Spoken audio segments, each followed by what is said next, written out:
What is going on, guys? Welcome to another edition of TCW Monday Meltdown. All kinds of stuff going on here tonight. Lots of fallout from the pay-per-view event that just happened.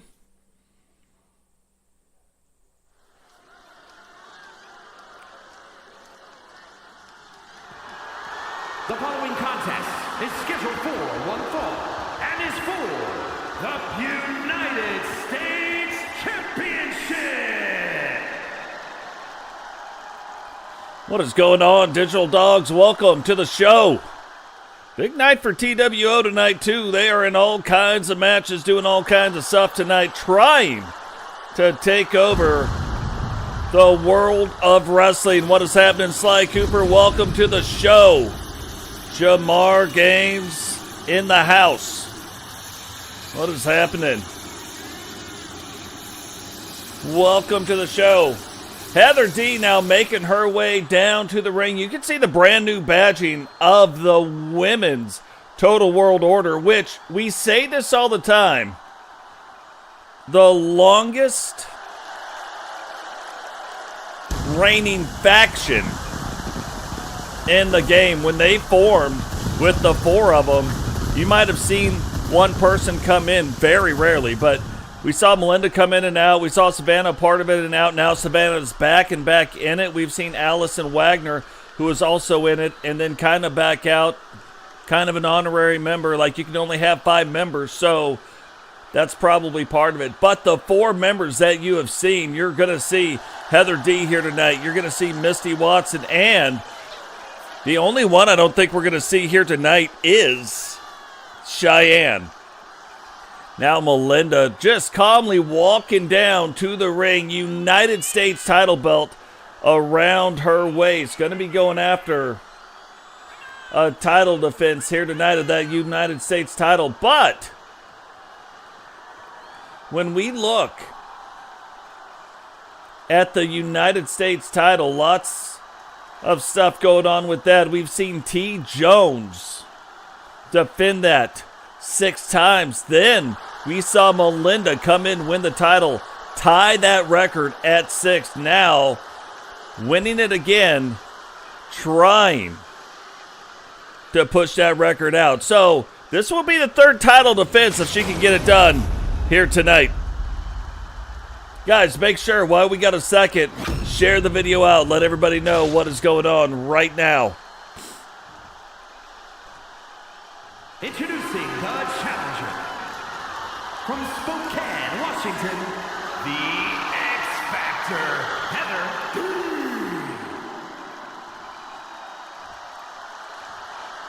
And her opponent from Boston, Massachusetts, the United States champion, the Phantom Melissa J.G. What is going on?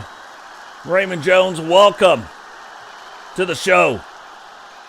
You can see the face scan. Again, you know, we haven't done the podcast really diving into this, but I took a picture of everybody's character and I made, that's the photos that you see. We made photorealistic characters of your in-game characters. Now I'm taking those in-game,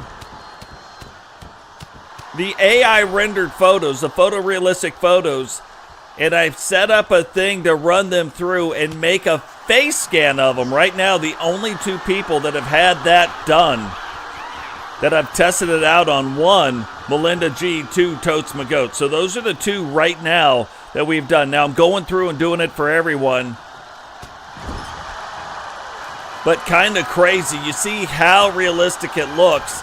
The only problem and the only thing that I'm worried about is having the delineation of skin color. Right now it seems to be going just, it seems to make everybody the same skin color. So I'm trying to work on that right now before we move forward. And we've got 2K26 coming out. Who knows what happens with that.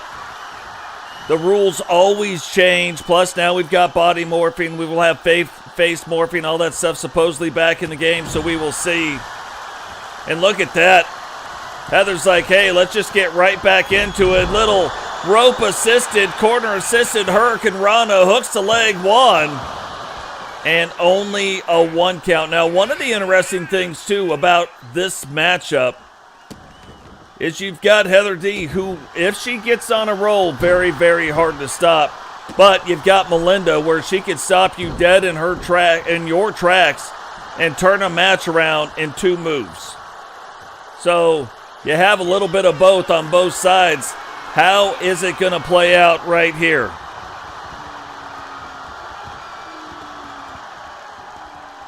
And look, getting right back in the corner. I'm shocked at the TWO and Melinda now taking her shots in the corner. Little roll reversal. We just saw what was going on with it a second ago. And now Melinda G in control of this match. And if Heather wants to win that United States title belt from Melinda, let Melinda stay in control of the match, not the place or not the strategy she is going to want to use moving forward.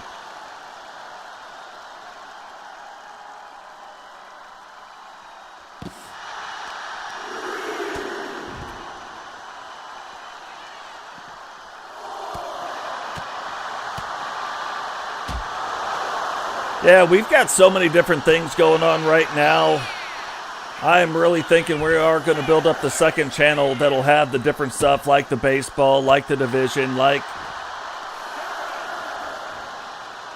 Red Dead Redemption, XCOM, the other things. But it's hard getting it all set up. Like there's not enough time in a day with a more than full-time job. So huge punch right there, and that's those things that we talked about that Melinda can end your night, and she can end it quickly. Heather right now trying to use the speed against the power of Melinda, getting that leg up, showing the flexibility. And these are the tactics the NWO, like you planned on seeing these things going on.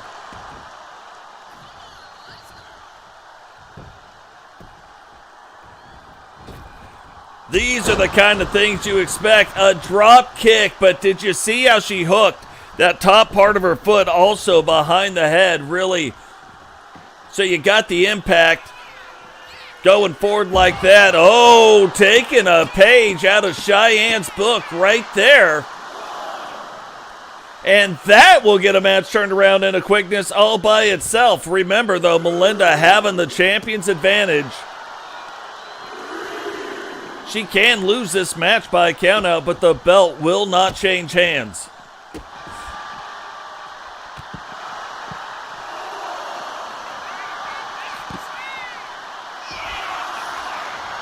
Oh, both of them getting after it, and I don't even think they're listening anymore to the referee's count.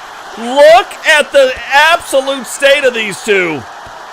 Reversals upon reversals, referee up to a 7 count. Again, I don't think they care.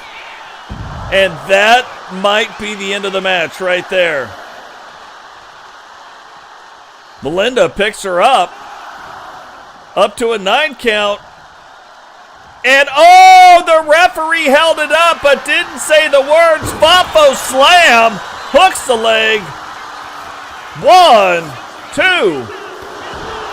And Heather somehow kicks out in 2, but you can see, like, heart of a champion right there, not wanting to win the match or retain her title belt, even though it counts as a title defense, not wanting to do it by count out. Heather now trying to set up for the H-bomb. We've seen the Fafo slam. Will we see the H-bomb? It is in progress, but Melinda gets out of it and gets out of it in a hurry. Heather now trying to get back to her feet. Melinda waiting on her. Puts her back in the corner. And thought we might have seen her take it up to the top rope. Heather now trying to get the momentum back in her favor. Hooks the leg, sweep the leg. Danielson goes in for the pin.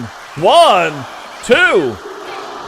And Melinda kicking out in about 2.5. But you can see This match now starting to take its toll on both wrestlers. It looked like Melinda was going for a big scoop slam right there. Heather able to stop it, whips her into the corner. 1, 2. And not even a 2.5 count, just barely a 2 count right there. And that's got to make you a little bit nervous if you're Heather. If you're Heather, you got to be like, what is going on with this right here?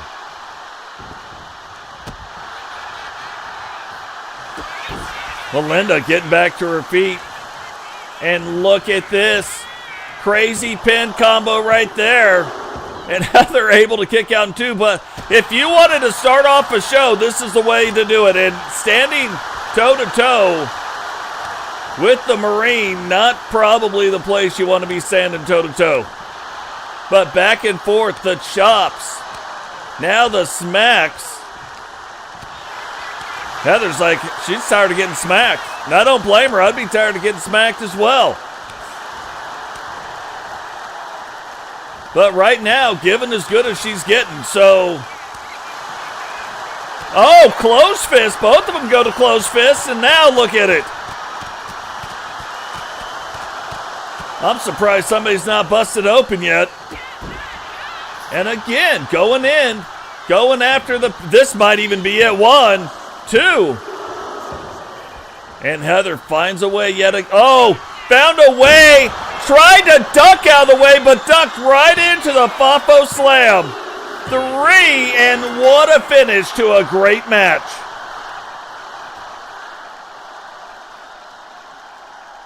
Here is your winner, and still United States Champion, the Phantom, Melissa J.G.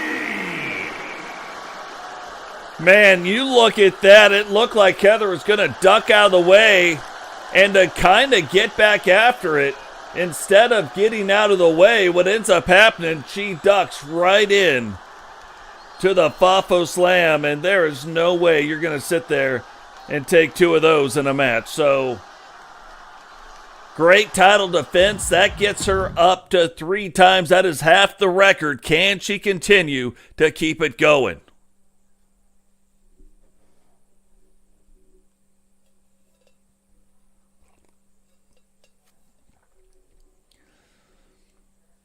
Now, we're going to have somebody come out on the microphone. Jay Savage coming down to the ring. Has some stuff to talk about. The leader, the head, the owner of the SSU.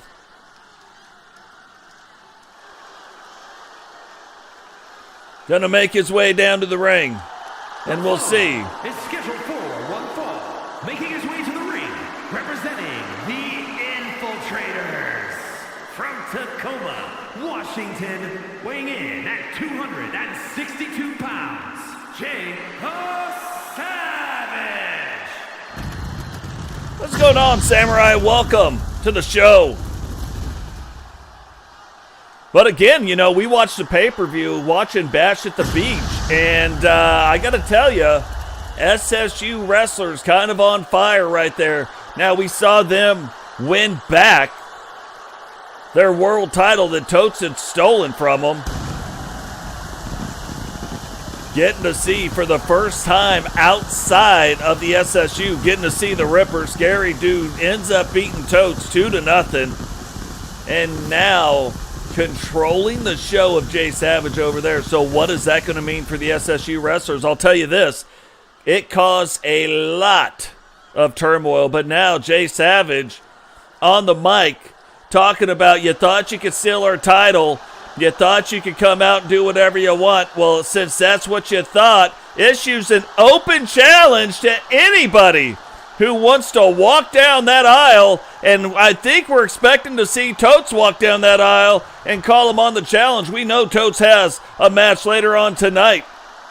But I think we're not going to see. It's a TWO member, Andrew Dubs, coming back. And his opponent, representing the NWO from Burnaby, British Columbia, Canada, weighing in at 237 pounds, the innovator, Andrew Dubs. coming back to the TWO. It looked like for a long time he was on the side of the SSU, but now, brand new mask, brand new look, same dubs, back with the TWO. And we have seen it on the SSU programs. We now have seen it on our own programs.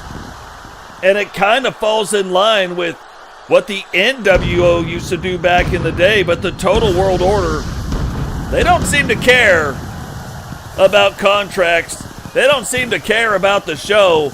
All they care about is being the best, whether it is the SSU, whether it is the TCW. And if you remember all the way back, you'd have had to have been around here for a while, when Totes won the rights from the old school NWO, from Hogan, Nash, and Scott Hall, back, all the way back in season 1.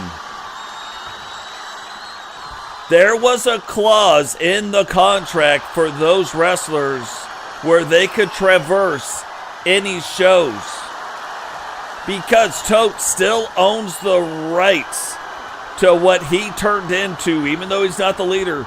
Digital overthrew him. But because Totes still owns the rights to the Total World Order, because that is still in their contractual clause, if you are a part of the TWO, you are the only wrestlers who could fight on the SSU and fight for their title belts. Even though, like, you could fight for the title belts over here, you could see them with the title belts here, but they cannot be defended here. They have to be defended. SSU titles will be defended on SSU programming. TCW belts will be defended on TCW programming. But the members of the TWO contractually have the right to fight anywhere they want to fight. Figure that one out.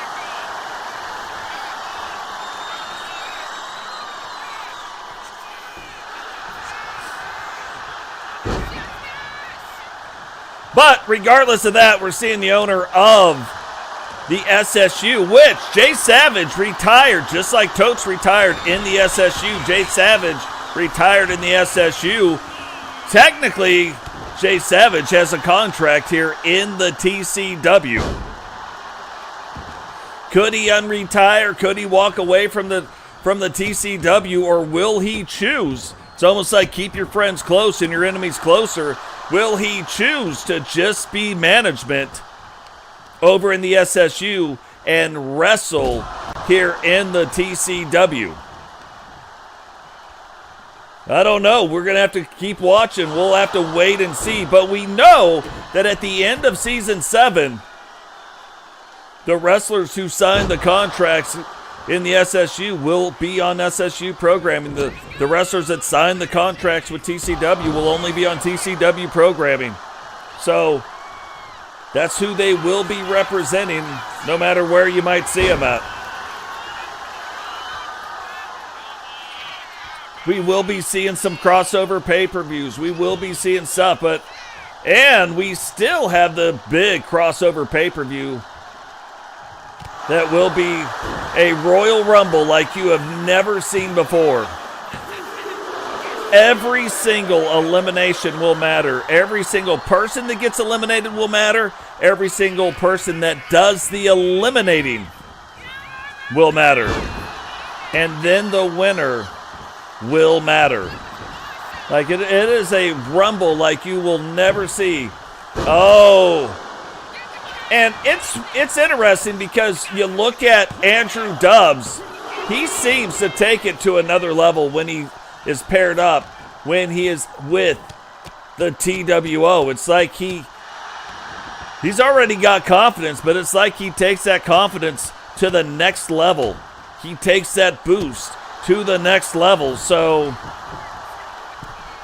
absolutely crazy what goes on there.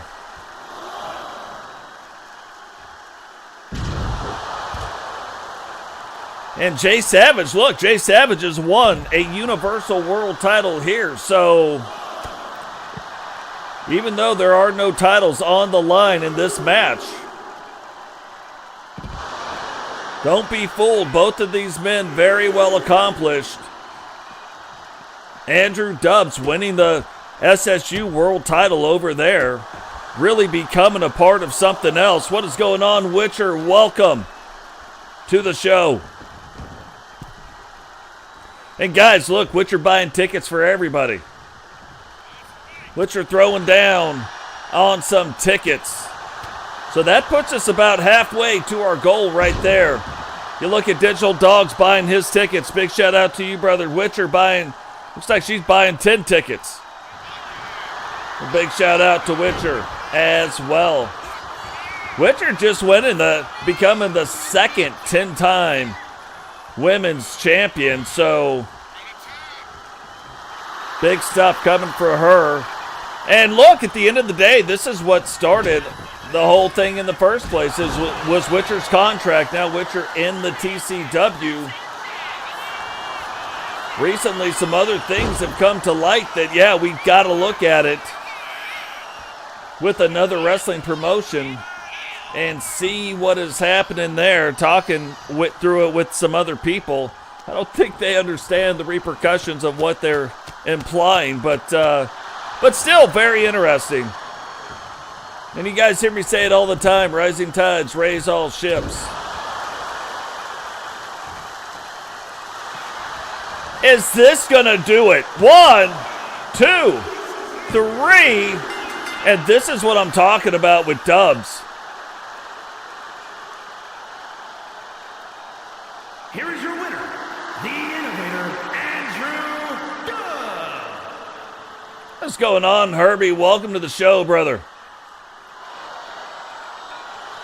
Dubs gets back in the TWO. You know, it seems like he's a little bit off here or there, but he gets back in the TWO, and the TWO starts doing TWO things. It's like he's already got the confidence boots, right? He's already got the confidence to get in the ring and do stuff, but he gets in the TWO, and it's like it takes it to the next level.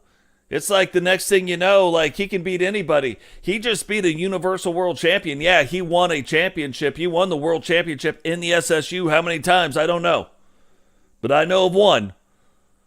And reigned over there for quite some time. Hasn't quite won it here yet. But, again, TWO member doing TWO things. And then you look at Jay Savage in a match like that. No title belts on the line. Jay Savage and the Lord Arthur Stevenson holding the Universal Tag Team titles. What does it mean? Don't know.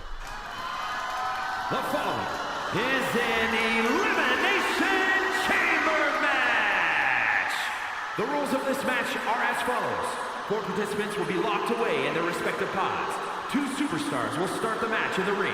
The participants will be released into the match in random order. The only way to be eliminated is by pinfall or submission. The last superstar remaining, following the eliminations, will be declared the winner and is for the Pro Wrestling Non-Stop Championship. So, this is another thing. You see Weapon X down there in the comments signing the exclusive contract with the SSU, and this is where this starts to become a problem. Weapon X, arguably the best world champion, the longest reigning for sure, but arguably the best world champion that they have had.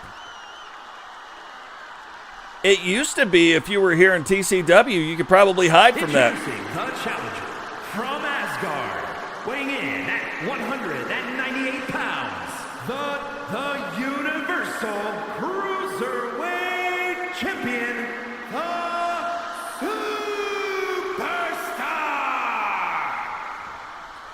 But there are going to be crossover pay-per-view events where you are going to see the best of SSU and the best of TCW going after it for bragging rights. Right now, there won't be title belts on the line in those matches. There's no cross-promotional title belts as of today. But does that change?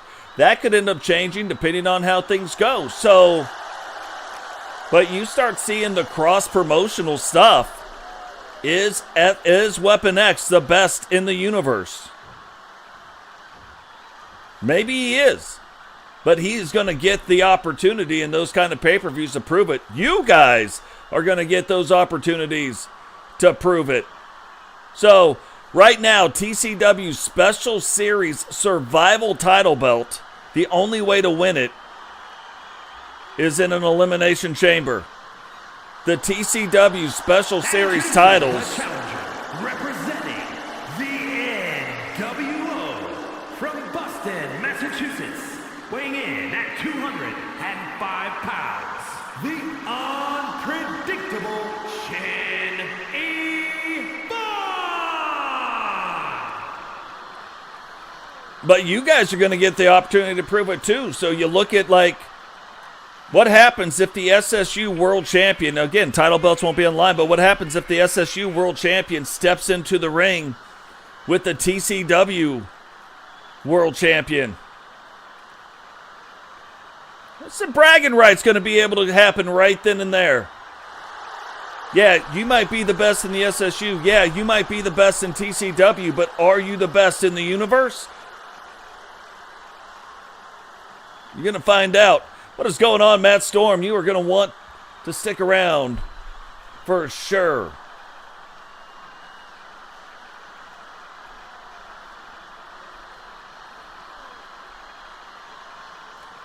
Right now with Matt Storm actually being the Money in the Bank, Meltdown Money in the Bank briefcase holder, there is a world title match here tonight. Will this be the night Matt cashes in? He has held it for a long time and hasn't cashed in, so who knows? But you still need to know what's going on with that Meltdown title.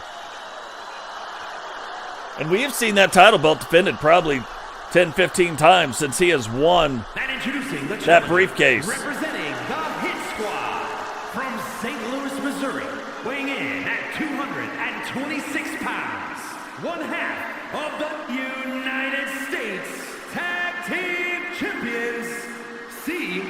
Al Davis.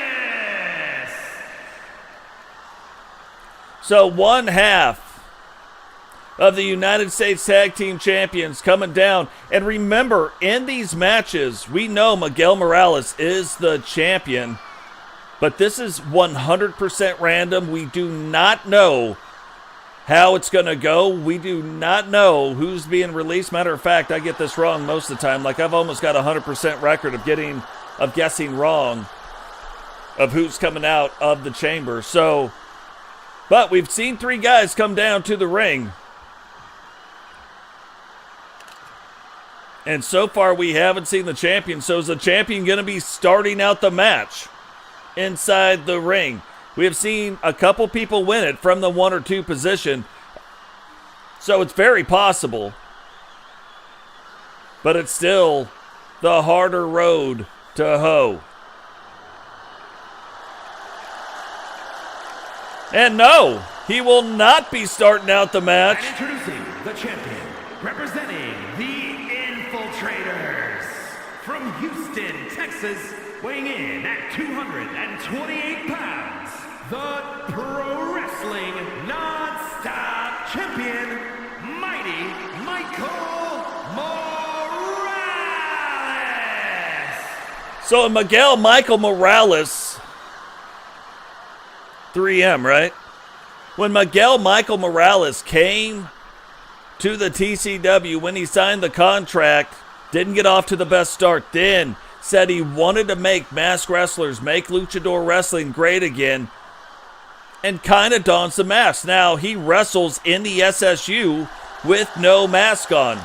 We know that he signed the contract with SSU, so we know he is not going to be wrestling for titles anymore on TCW at the end of Season 7. At the end of this season, when 2K26 starts and we switch over to Season 8, you may still see him on some TCW programming, but right now representing the SSU, right now can still be winning and defending titles. Come season 8, even if he's holding the title, that title will be vacated. Or any TCW wrestlers that might be holding SSU titles, those titles will be vacated. From Avalon, weighing in at 273 pounds, Jake. Look at those t-shirts. Jake Plague making his way down to the ring, has himself on his t-shirt, of course. Like, why wouldn't you? Try to get those merchandising dollars up. But the Plague comes for you, and here comes Jake Plague tonight. We know, one thing we know, Jake Plague will be starting this match out. The elimination chambers have been filled, so it will be Jake Plague and SC Jumpman starting out this match. Which, that's really interesting. Again, completely random, we don't know. But the 4 wrestlers that are inside the cages are smaller wrestlers. Cecil Davis is a light heavyweight. The other 3 wrestlers are cruiserweight wrestlers. And then you've got Jake Plague, going to be the biggest guy in here.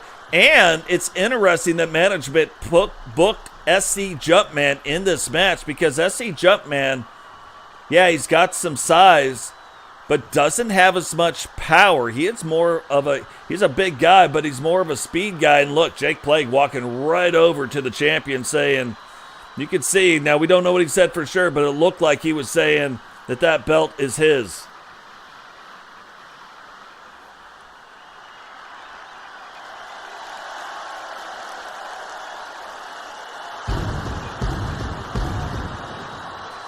Brand new, entrance we had never seen. Representing the Maniacs from Orangeburg, South Carolina, weighing in at 273 pounds, SC Junkyard. SC Jumpman coming down to the ring like we have never seen him come down in a mask quite like this. So, Maniac's doing a little bit different things these days. But will that change his entrance attire at all? Look, Maniacs too, they're out there sporting their shirts, saying come buy their merchandise. But the 2 bigger guys going to be the ones starting this match. Are they going to wear themselves down a little bit and giving the smaller guys a better shot at maybe taking them out? Or are they going to pull up a little bit, wait for the smaller guys to come in, take them out,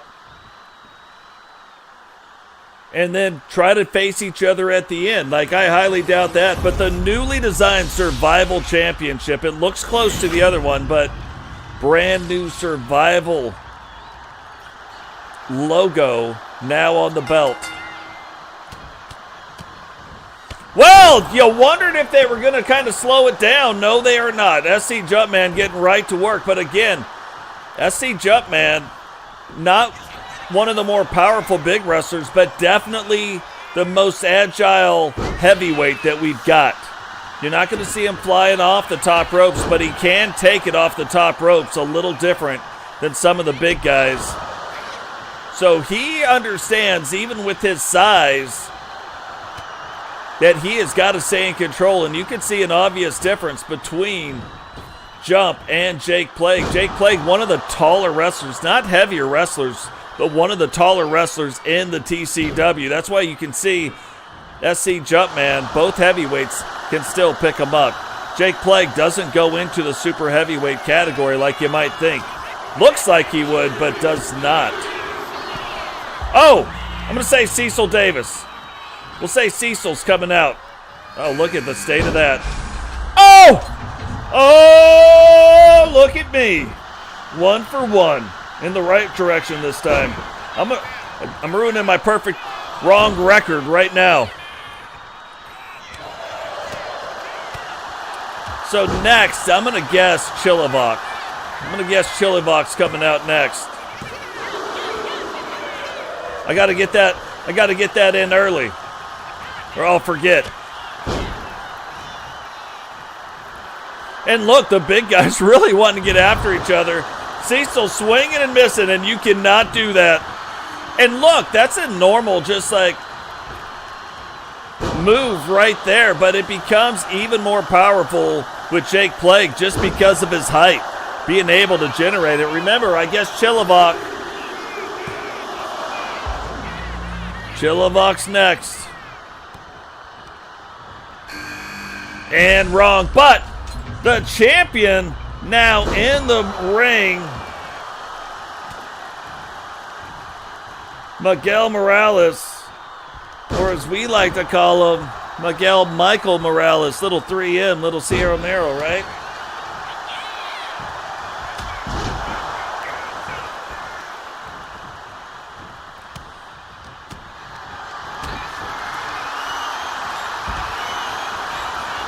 And we talk about it quite a bit. You see Miguel getting thrown on the outside of that ring. You see him on the outside. Well, typically, even in a normal match, there's a little give, but you can see there is no give at all to that seal on the outside. So the only place in this entire steel chamber match that has any give at all to it is in the ring. Oh, Dragunov. Yeah, see, that's typically how it goes. Right there. So now Chili coming in. I was like $1 short and a day late on that guess. But we know Dragunov will be the 6th competitor in. Right now, no eliminations have happened, so lots of stuff. And look at Chilavoc and look at Miguel Morales going off the ropes, doing the stuff. Remember, Chili also a cruiserweight specialist. Oh, right away. He's just like, let me go ahead and get me some pin going on.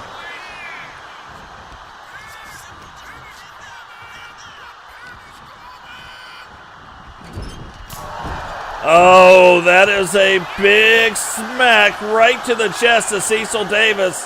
SC Jumpman sitting back. I'm going to guess Dragunov. This is usually the only one I get right. Yeah, they didn't even... Oh, Dragunov hasn't done one move. Not even one move. And look, he's crawling up, jumps down, and barely comes up short. But look, it's not that I don't think he could have made that distance, but trying to come off the cage in that way, you can't generate a lot of momentum in a direction unless it's straight down. So he jumped as far as he could and missed. Huge mistake against Jake Plague. You got Jake Plague on the ground. He was trying to drive something home, which isn't a bad thought, but with Jake already on the ground, which is where you would really want him at, because again, Dragunov also cruiserweight specialist, so you would want him on the ground. SC Jumpman going for it. That's his finisher on the champion. 1, 2. And able to kick out. Oh, big time slam right there. Thought that might do it for Chili. And that's Jake Plague's finisher on Chilavoc. Is Chili going to tap out? No, he does not. He does not give it the old tappy. Oh, no, no, no, no. Thank God Chilavoc got out of the way. That could have been a career ender right there. Jake Plague, all 274 pounds of him, trying to come off the cage. I'm shocked that Jake Plague didn't end his own career by missing.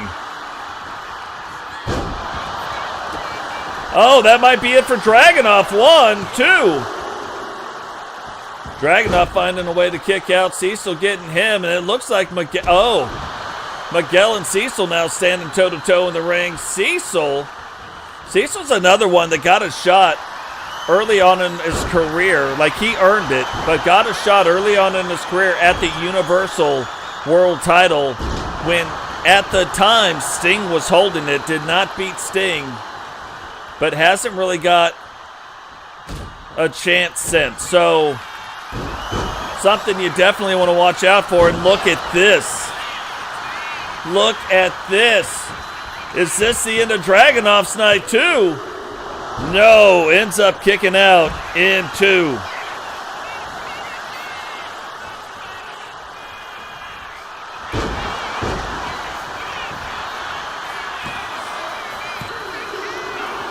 And the champ being able to kick out in 2.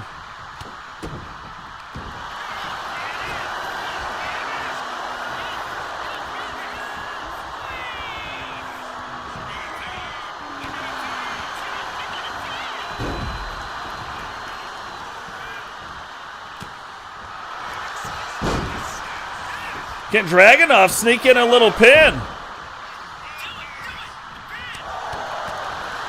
Tried to sneak in the pin right there. And again, all 6 people still in this match.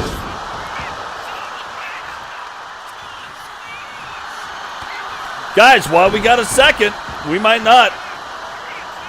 Right now, putting the plague on Dragunov. Will Dragunov tap out? No, Dragunov finds a way to get out as well, but how much does he have left in the tank? I mean, all these guys. How much do all these guys have left in the tank at this point? Plague hooking the leg. 1, 2, 3.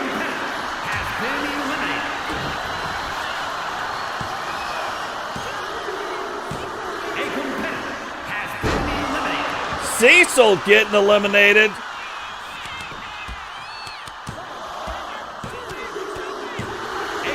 Wow. We can't even keep up with all the stuff going on.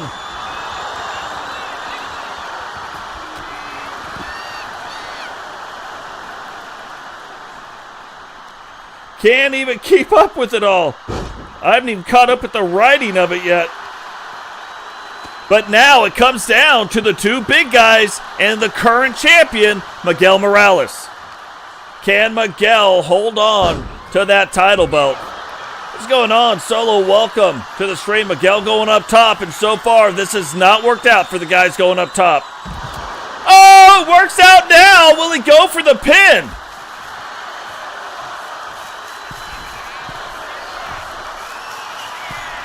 Miguel going, oh, what is this? What is this? Jumps off, both of them, both hit it, and Miguel hooks the leg. 1, 2, 3. And I'm telling you, that is what it probably was going to take to get the likes. Oh, and that is the finisher. Does that finish it off? And the champion finds a way yet again to kick out. SC Jumpman probably just pissed off. And now go. Look, I told you. Miguel trying to get to his feet, though. Can Miguel avoid it? SC Jumpman sees what's going on and gets down. Now both guys just talking about like, hey, can't believe you're going to try to do that to me. Now in and out is Miguel. Who's going to be the guy who stops? Oh! It's Miguel. Is this going to be it? Miguel putting it in. Hits him with the 3M. And I'm telling you what, people do not typically retain this title belt. This is one of those title belts, like it's always a one and done. Like you win the title and that's about it. That's about all you can do. Very, very rarely has it ever been defended. It hasn't been defended since last season. Early last season. And that has got to be it. I think Miguel just did it too. 3. And Miguel finds a way to retain. Here is your winner. And still pro wrestling non-stop champion, Mighty Michael Morales. Finds a way to retain this title belt. And again, this isn't a title belt that gets defended. So what might end up happening? What might end up happening is when Season 7 starts, if Miguel can hold on to this title, he'll end up having to vacate the title belt.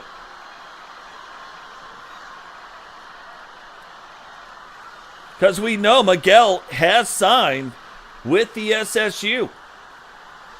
So they've got, like we've got and they've got, wrestlers on both things. They can fight and defend for the titles until the start of the next season, which is when 2K26 starts. Season 8 for us.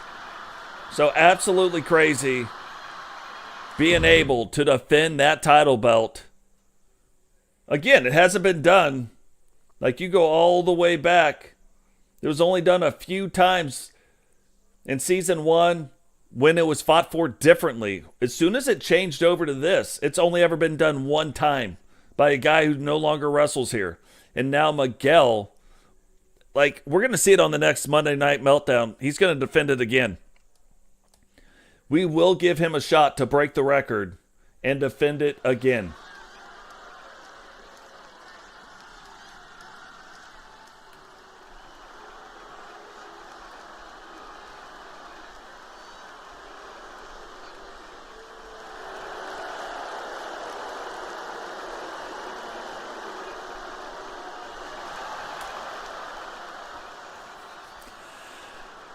Now, both of these ladies, yeah, and just picture it too, because he could defend the title one more time, break the record, have to vacate the title and then wrestle in the SSU. You know what I mean? Absolutely nuts. But that's bragging rights, man. That's bragging rights right there. So absolutely crazy that just happened. Now, Women's United States Tag Team title belt on the line. Victoria Van Diver and Judge Julie Justice could be one of the most decorated, not in the tag division, but one of the most decorated tag teams in the singles division. Both of them winning world titles here in the TCW. Now, not wanting to focus on that, forming the Authority, and now trying to rule the tag team division. Getting a shot here tonight at the United States Tag Team titles. Can they win it?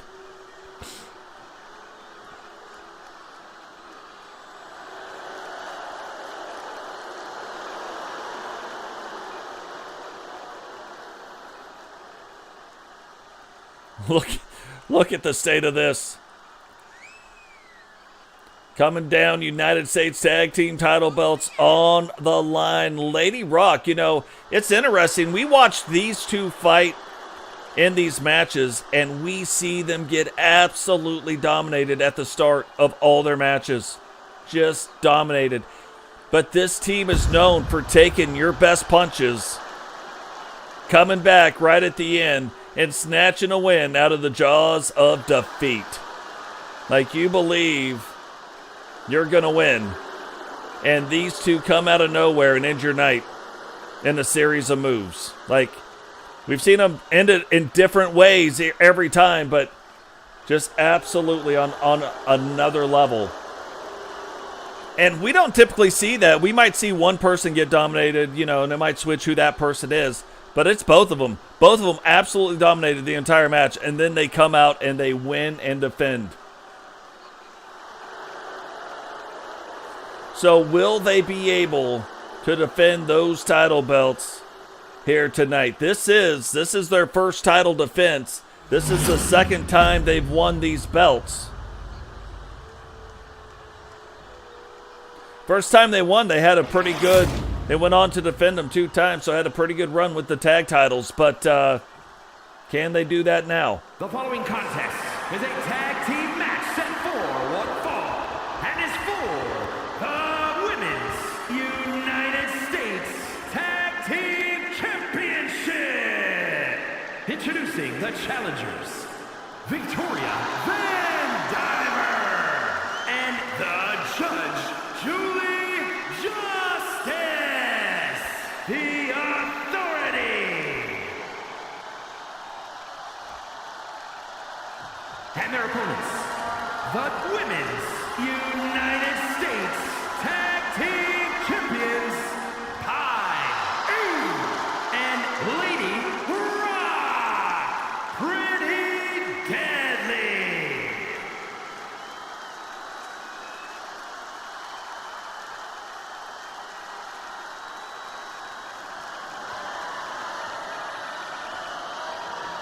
So here we go, referee gonna show the tag team title belts on the line.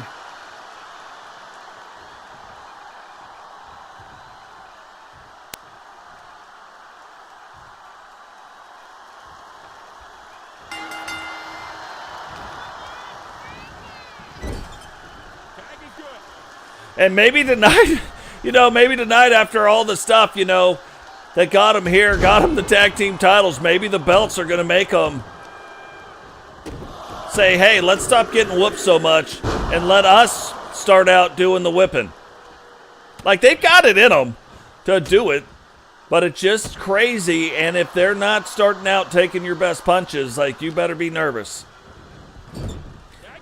Because if you throw it later in the fight, they can still take it. So, not the biggest tag teams, but definitely seems to be one of the tougher tag teams. Going now, hooks the leg. 1.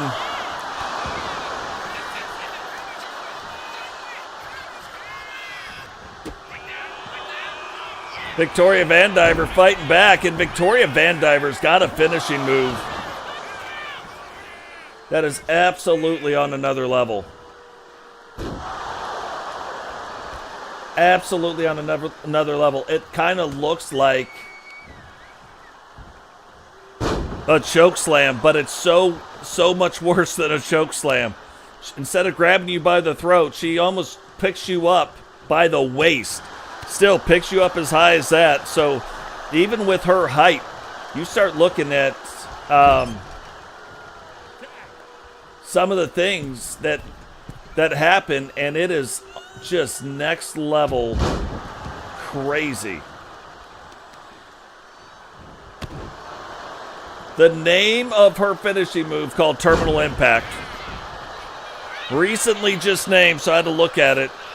Every time I see it, you know, I want to look at it. So, but I had to look it up, but Terminal Impact, and it is so fitting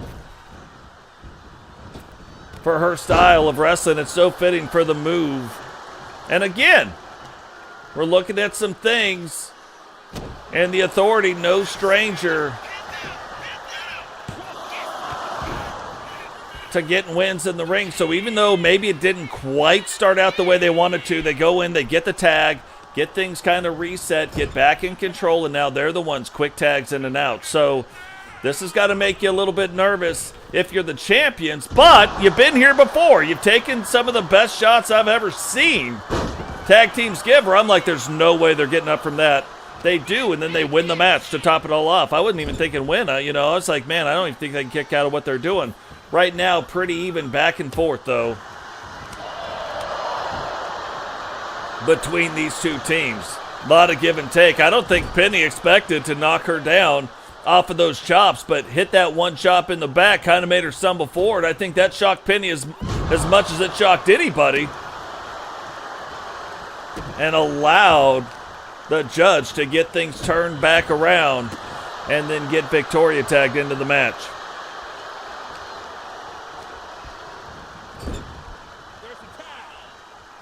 So we know lots of stuff happening tonight with the TWO. Like, they are in a lot of matches. Even the women's faction of the TWO in that opening match, and what a crazy good match that was. Definitely, if you bought your ticket, you got your money's worth in the first match. Then that last match, you're getting your money's worth. So, absolutely crazy. Second match, Dub's coming out doing stuff. You know, you expect things to go one way, and maybe that was some psychological stuff too going on with Jay Savage. Dubs ends up getting the win. Maybe he's like trying to coax them back out of the TWO. Maybe, you know, he's like, hey, get out of the TWO and come back and sign with the SSU. Again, Dubs, an SSU champion, signing a TWO contract. That we kind of explained that a little bit earlier, what that meant during that match. So we have that. We have Blackheart, who we lost the contract rights to. The SSU got it, but that's a TCW multi-time world champion. So it's been a lot of give and take in this war, going back and forth. Oh, Penny getting out of the way. Like, she's like, yeah, maybe I could take that shot, but I don't want to. Oh, getting her up, getting her right back down on her face. Goes, hooks the leg. And the judge, Julie Justice, making sure Victoria didn't even have to waste energy kicking out. Could she have kicked out? I don't know. And then we look at finishing moves. We talked about terminal velocity coming from Victoria Vandiver, but Penny's got one called the Penny Dropper, and that is one of the craziest moves you're ever going to see. top rope cutter shenanigans. But an absolutely devastating finisher. So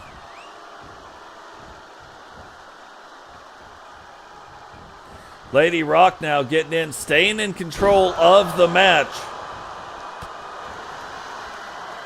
And the judge doing, very smart move by the champion.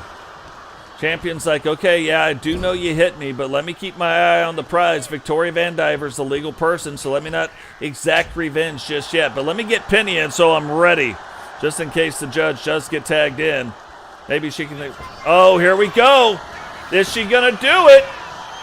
It is the penny dropper. This might be it. This might be it right there. 1, 2. And somehow Victoria Van Diver finding a way to kick out. Listen. Crowd loving the tag team wrestling stuff going on right now. I'm going to tell you what. If I was a woman in another E-Federation, if I was a lady and I was in another E-Federation and I'm looking over there, that top left-hand corner, it's hard for you to see it, I guess, because my little face is in the way, but you've seen it because it'll show you best women's division in the E-Federation. Oh, the judge setting up for it. Is she going to hit her with the verdict? She does. Is she guilty? Hooks the leg. 1. Oh, and she gets a reprieve. Hung jury on that one. But, you know, we talk about getting the people's best shots. Yeah, Lady Rock knows she's got to survive this. But if I was a lady in another E-Federation and I saw that, I'd be like, let me in. Let me into this and prove who's the best. If this is the best women's division, let me get into here and prove that I'm the best women's wrestler. It's two different things, you know what I mean? There could be some individual wrestler. I'm just saying, when you look at the whole division, the division as a whole, Frankie Two Fingers, you know, I might be a little biased to it, but up here.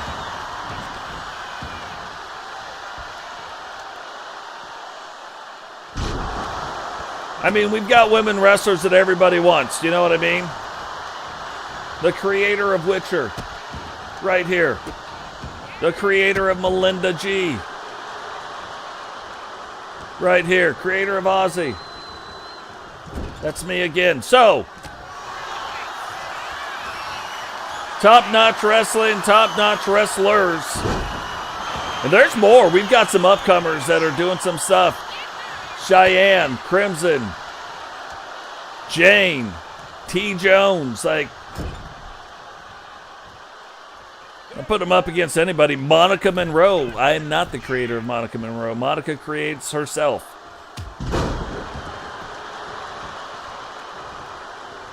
Rapincha, Sarah.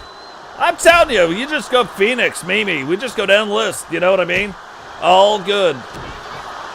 And we've got that. We've got some legends already. And we've got people that are becoming legends and people that are becoming better and people that are becoming, like, it's crazy. Great division. Great place to be a part of.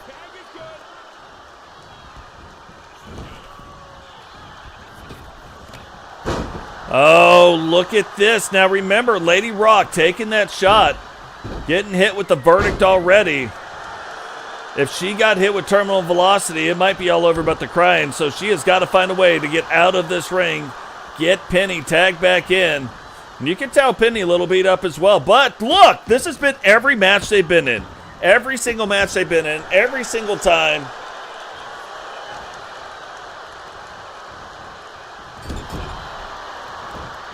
Oh, that was almost a double team there, but the judge hit her with that elbow, so kind of almost in a weird way helped her out. Lady Rock able to crawl back out of the ring, trying to avoid some of that. The Victoria Vandiver, multi-time women's world champion. She knows what time it is. She knows the score. Making sure that she can get in and do the stuff that she needs to do.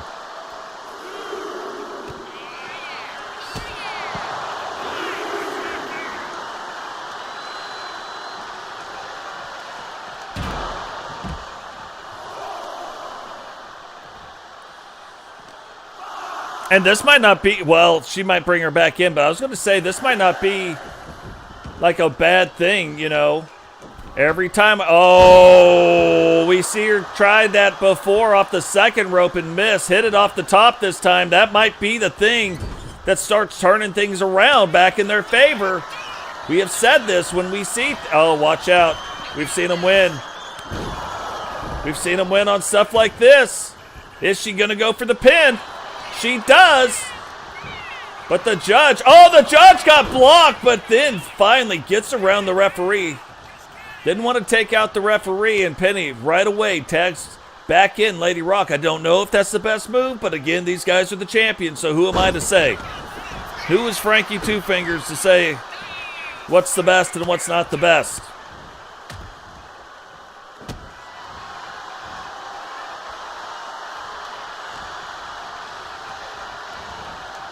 Lady Rock getting whipped into the corner. She has got to find a way to fight out, not get that double team, but doesn't look like those are in her stars. And Rot-Row SpaghettiOs, this might be it.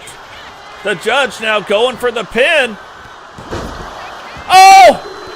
Oh, did you see it? She stayed in and blocked.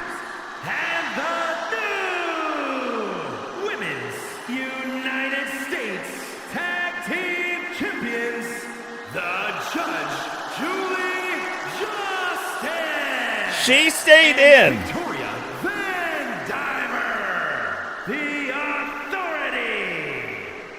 She stayed in and blocked the tag, and then when Penny started to come back to get her again, sweep the leg, Danielson, ends up taking her and tripping her to not allow her to break up the tag. I would go back and watch that. Absolutely nuts.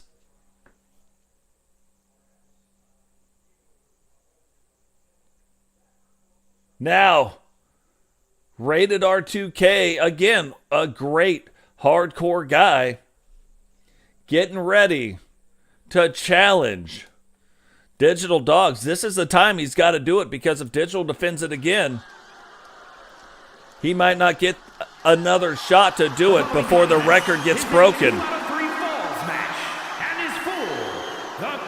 Universal Hardcore Championship.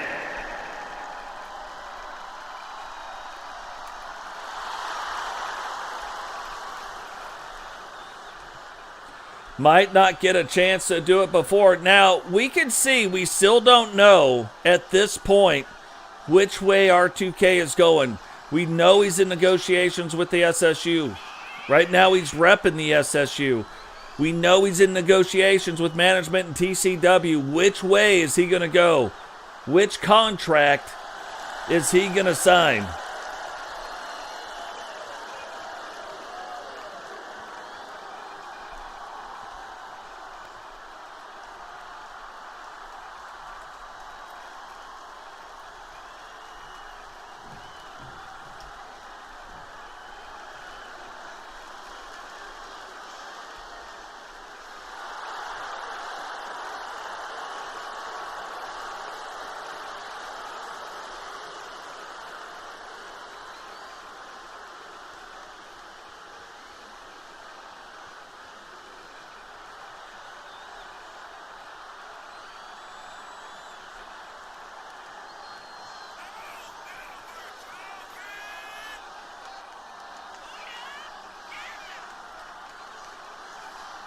It's crazy, too. We're going to see a Universal World title match here tonight. Like Recon Delta, that's the guy you want holding a Universal World Championship. Like, he is putting it on the line.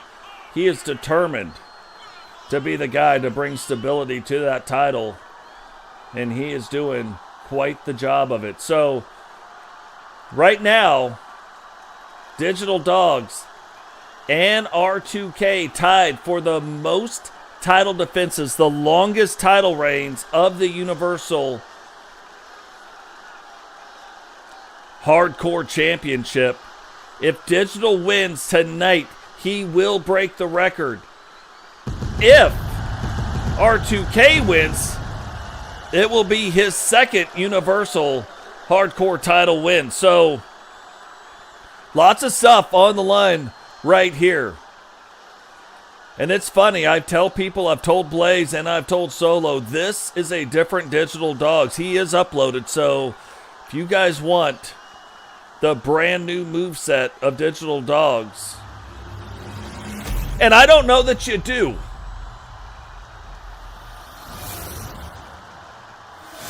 I would go download them.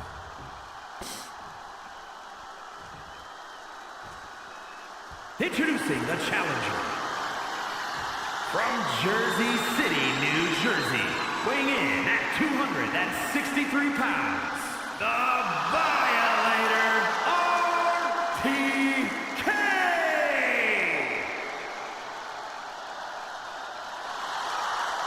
And his opponent, from Authority Megacorp HQ, weighing in at 407 pounds, the Universal Hardcore Champion, the Destroyer, Dino Dog!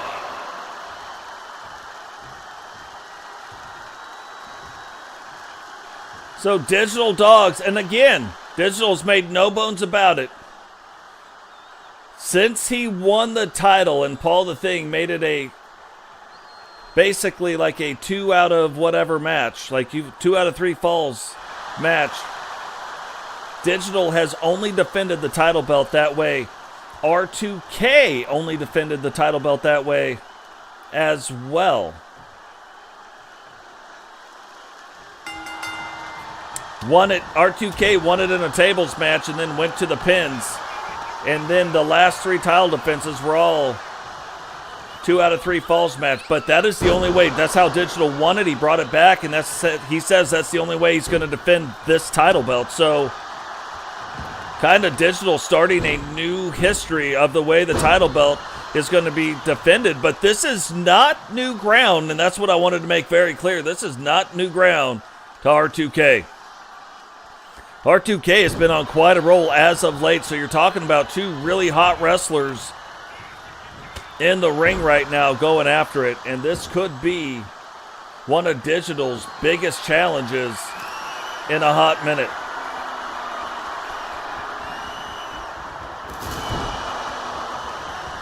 Oh, Digital, not a man of a lot of words, but a man of a few of them right now.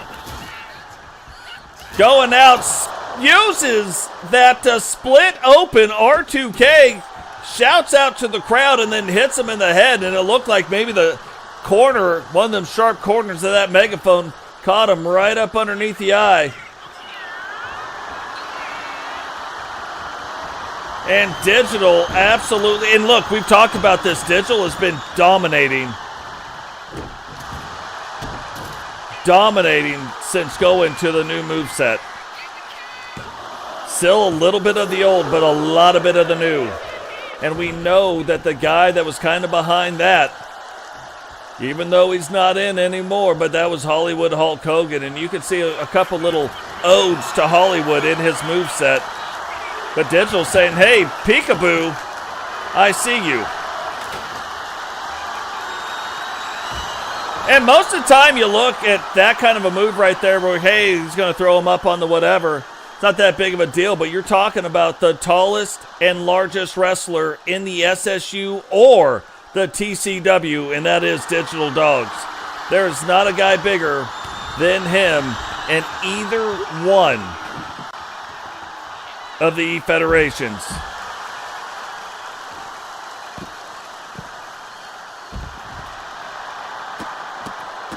But R2K has proven also that he can, again, you know, we talked about it with Lady Rock and with Penny, but R2K, one of the few people whose whose actions have been put in the TCW Hall of Legends. We don't have wrestlers technically in there, but we do have the actions of some of the wrestlers. And when R2K won the Outlaw Championship by pinning all 7 competitors, that obviously put him right in the Hall of Deeds, at least his actions. Now, will he eventually end up in the Hall of Legends? We'll see. We will see. But maybe he won't. Maybe he signs with the SSU and stays over there. He's one of those wrestlers that right now we know where most of them have gone. We know where most of them have stayed or gone to or where they're at. But there's still a couple of them out there that we just don't know. We don't know about Sean Sanders. We don't know about Rated R2K. Which way are they going to go? They got till the end of Season 7 to figure it out. A big boot right there now hooks the leg of Digital. 1. And only a 1 count. You want to talk about getting thrown with some authority. That is what you're talking about right there. And look, R2K, you look at his size. He is a lighter heavyweight. But he still, look, he still wrestles like bigger than he is. Very powerful wrestler going toe-to-toe in the middle of the ring with Digital Dogs. Not sure Frankie Two Fingers would ever want to do that. You get Frankie Two Fingers looking at some stuff, and I'm not stepping in the ring with Digital, but I'm sure not going to stand toe-to-toe exchanging chops. Look at that overhead right. I'm shocked that didn't just cave in the right size of R2K's face. And now both of them just throwing the fist. They don't, like, ring around the posies, ashes. They're both about to fall down. Digital, though, coming out on top of that a little bit. Oh. R2K playing a little possum with them. Oh, thought they were going to go for it again. Look at this. Somehow picked up Digital. Locked that leg. 1, 2. And I am shocked almost. A 3 count right there. R2K setting up for it right now. Is he going to get the first pin? I mean, that was a choke slam of sorts, and was it enough? No. You look at the height. Like against other wrestlers, maybe that's a good thing, but against a guy like Digital Dogs, he didn't get him up very far for that choke slam. So does that choke slam have the same effect? Probably not. Maybe it does, but I'm guessing probably not. But this is where R2K has got to make his inroads. When Digital Dogs is on the ground, he needs to be laying it into him. Now he's picking up the megaphone, says, hey, remember when you hit me with this? Getting the crowd pumped up, but Digital says, I remember. I don't want no part of that. Don't want you hitting me in the face, messing with my breathing apparatus. And look, this is the difference. Digital Dogs even doing that sit-down move on the shoulder, doing that backbreaker. And watch this, if he can get him up. Look at the difference in choke slam. Slams him down on top of the megaphone. 2. And R2K showing you his toughness, able to kick out in 2. Absolutely crazy what is going on right now. Digital Dogs getting the guitar. R2K, he might have saw it, but he didn't see it in time. That guitar fractures and goes look at this. Just picks them up, throws them. That might be enough right there to get the first pinfall. 1, 2, 3, and Digital gets the first pin in the match. So 1-0 Digital, but there could still, well, I say there could be a lot of match left, but I don't think you get up from that. And you don't. Digital Dogs breaking and becoming the longest reigning Universal Hardcore Champion. Here is your winner, and still the Universal Hardcore Champion, the Destroyer, Dino Dog. Look, if I was the LTD or anybody else out there that has Digital Dogs, I probably wouldn't want to download the new version of him either. Unless you plan on him holding all your titles. I'm just saying, go back and watch every Monday Night Meltdown. He is on there. The last 4 Meltdowns, just destroying competition and really really good competition. Like, it's not just like he's doing a couple little oopsies. Like, oh, oops, he won that match. Whoa, skin of his teeth there. He is not winning these matches by the skin of his teeth, even when there's been a couple people that have got some pins on him, but then he just comes with it's almost like it ticks him off, comes back with a vengeance. But in the last 3 matches, winning 2-0, 2-0, 2-0.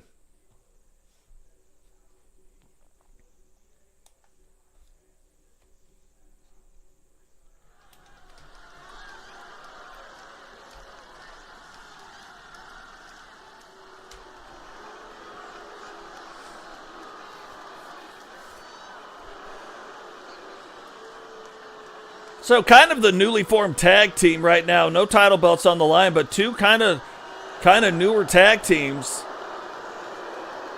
Savannah and Kylie getting ready to make their way down to the ring. The following contest is a tag team match set for one fall. On the way to the ring, Santana and the Crusher, Kyle E. Watson.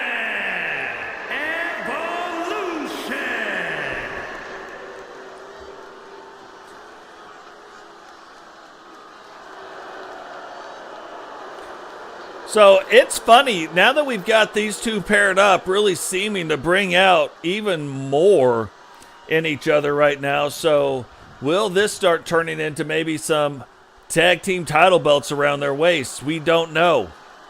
The other thing we don't know is Olacron and Awesome Christina. We know both of these wrestlers have been looking to make an impact in the TCW. Is this the way they do it? We're about to find out. We don't know if they are better singles wrestlers or better tag team wrestlers. The Scorpion and Awesome Christina, the Toxic Table. You know, Christina kind of been living in the shadows of Crimson, trying to step out from behind those shadows, and now where Crimson took Awesome Christina under her wing, that looks like what she is starting to do now with Olacron. Awesome Christina being in the TCW for quite some time, maybe even all the way back to season 1. Definitely in season 2, but it might even be back in season 1. Whether you've seen a lot of her or not, she has always been on the roster. She's one of the wrestlers that has never left, just hasn't got a real steady foothold in the TCW. Right now, her and Olacron trying to change that. So both these wrestlers, a lot to wrestle for right here, a lot to prove in the ring here tonight. Looks like Olacron will be starting off the match, and you would think, just looking at the size, like Kylie versus Awesome Christina, Savannah versus Olacron, you see Olacron trying to pick up Kylie. Did not work out very well. And Kylie trying to do some stuff, but Olacron fighting back. You know, she's got a lot of speed, and it's going to take stuff like that, getting Kylie on the ground when these 2 are in the ring together.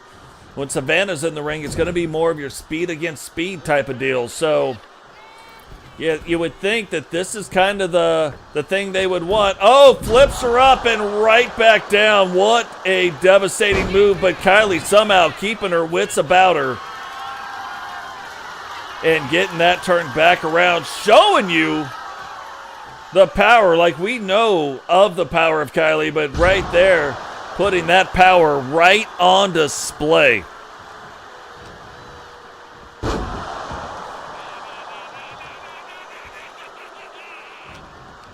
Man, you can hear the crowd on another level right now.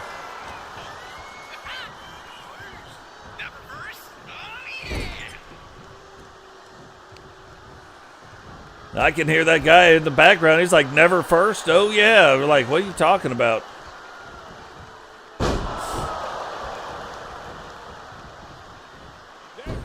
Oh, it looked like Awesome Christina was actually trying to hit Savannah to stop that tag and ended up missing. Kylie coming in right behind to get the emergency tag in, and now Will it be the speed of Savannah or the power of Awesome Christina that starts winning the day here in this match? We will definitely see, but right now, Savannah in control of the match. Not a bad place to have Awesome Christina if this is how it's going to be.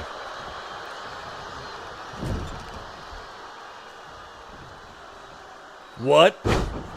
What is that?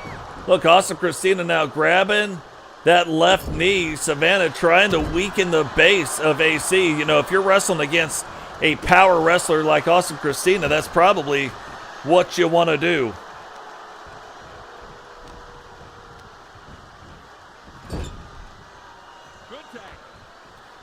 Right after this match, we really start the three-way finale. It says it right in the title that all three world titles are on the line.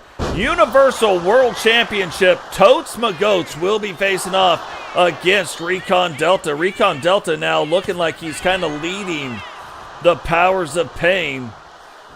Thought it might have been a tag team, but looking like a faction now. Even though he doesn't dress with the badging or the stuff, I don't believe. Maybe we see something different here tonight, maybe we don't. Then women's Meltdown World title belt on the line. Misty Watson from the TWO facing off against brand new women's world champion Anita T, the Destroyer. And then in the final match, Meltdown Blackheart again with the SSU. Blackheart, the current Meltdown World Champion, will be facing off against Drew Hawthorne for that world title.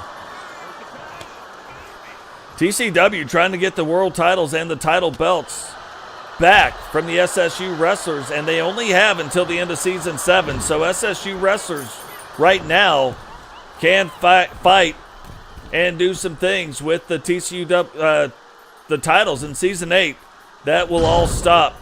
And wowzers, are they going to go for the pin? No!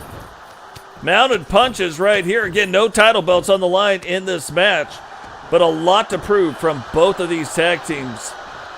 Kylie, you know, very well versed in tag teams. The rest of them, Savannah, relatively new. Even though Savannah, you go back, she did beat Ozzy for a world title. Ended up losing it, but did beat Ozzy for a world championship. And then shortly after ended up retiring and kind of going off into the sunset. But Kylie has been a multi-time tag team champion. She has been a tag team champion with Misty Watson and with Cheyenne. So lots of stuff going out there. What is going on, Brian? Welcome to the show.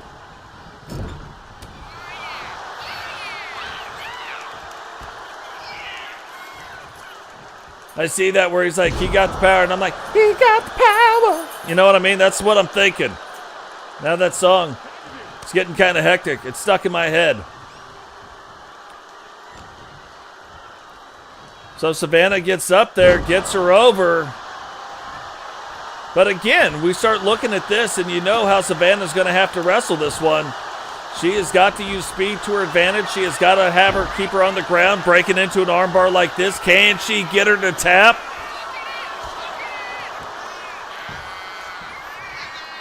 But all the women in this match, a lot to prove as a team, a lot to prove as wrestlers.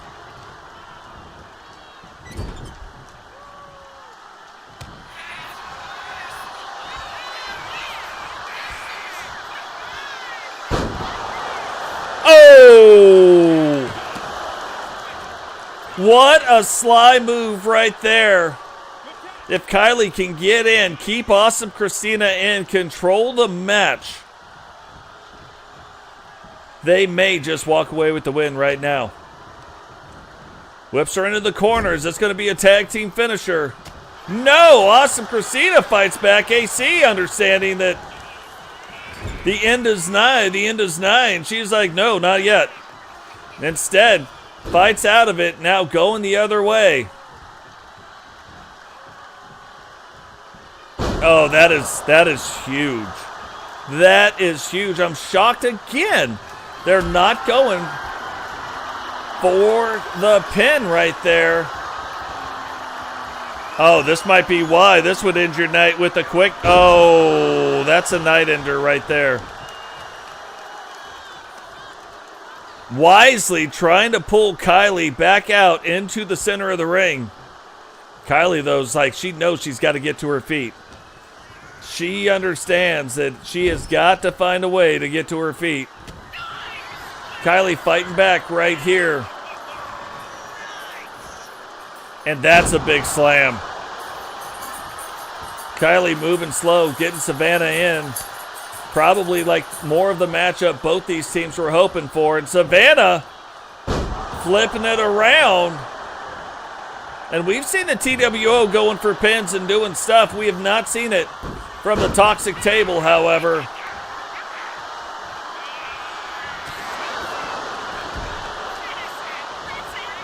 Savannah could be in a lot of trouble right here. Olacron hitting her with some big moves. One. And I think AC even knew. She was like, well, it's too close by the time I get in. Didn't want to waste that opportunity. Olacron understanding, trying to get that double team back in play right here. Which way are they going to go with this? Oh, that's another big move. And this time they're going to go for the pin. Hooks the leg. 1, 2. And you can see Savannah in the ring hurting right now, needing to get Kylie, needing to find a way to get Kylie tagged into this match. And AC wisely, you know, again, a lot of experience. Oh, what is this? Savannah, experienced or not, wisely getting out of the ring, getting on the other side. Did she catch her riding dirty? No, she did not. And that is a gamble that is not paying off for the TWO. Oh, another big one. Oh, you can see the back of her head hitting those steel steps. AC doing the thing. There is no champion's advantage. You will get credit for a count-out win.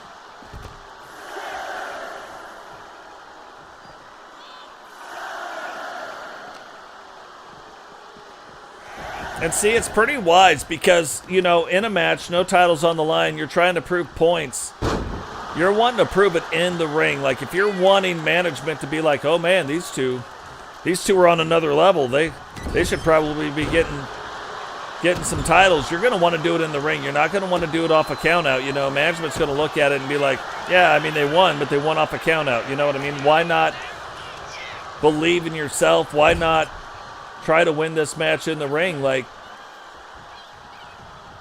you really don't have anything to lose, so you wouldn't want to just win it by count-out. AC trying to get back out of the ring. Kylie keeping her in it. Huge slam. Goes for the pin. Olacron's like, no, we got to get over there and break that up. But can Kylie follow it up with another big move? Oh, whips her. Whips her in the corner. Oh, little pinball action. And Rot-Row SpaghettiOs. What? That has got to be the match. How do you kick out from that? Kylie just going to stand in the ring.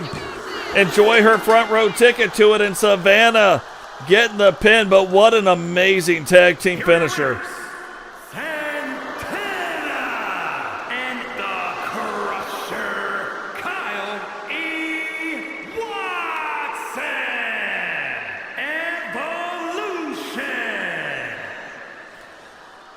So, man, these guys right here looking like they're going to be problems in that tag team division.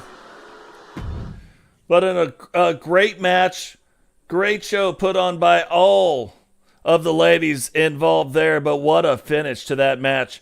Now, the 3 world title belts are on the line. The biggest one will go first. Not a normal thing, right? But TCW, Universal World Championship. This is the Big Daddy. Totes getting a shot. Totes a 3-time world champion. And you might be going like, why is Totes getting a shot here? It's scheduled for one fall, and is for the Universal World Heavyweight Championship. But when you go back and you look at it, when Totes had his reign as the world champion, he did give some people shots at that world title belt. Even if maybe they didn't earn it at the time.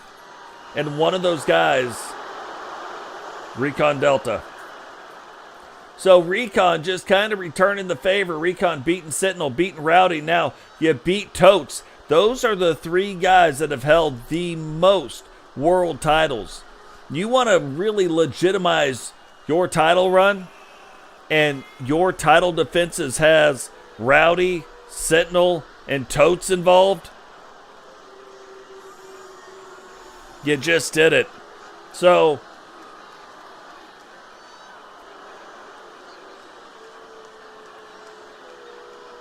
Recon Delta calling Totes down to the ring. You know, and we just saw Totes lose that match to the Ripper. The Ripper winning back the SSU world title. And now the Ripper in control of the SSU program over there. So absolutely crazy. It has caused so much havoc over there. Like, almost couldn't have been done any better.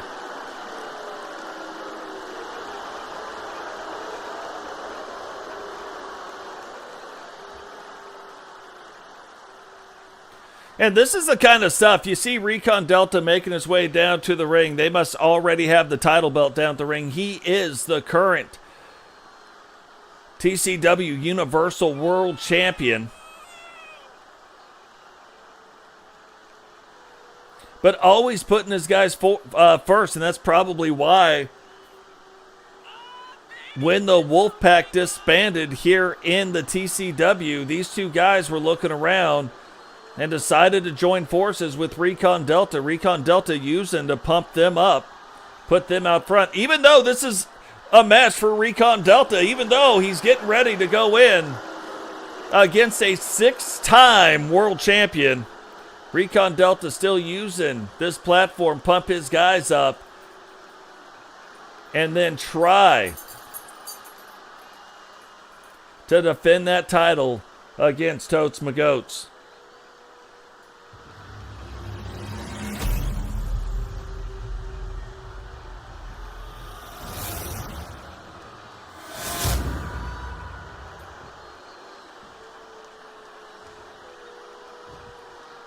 Introducing the challenger. From every man's nightmare, weighing in at 258 pounds, Tonio McGrim. And his opponent, from the good old USA, weighing in at 252 pounds, the Universal World Heavyweight Champion,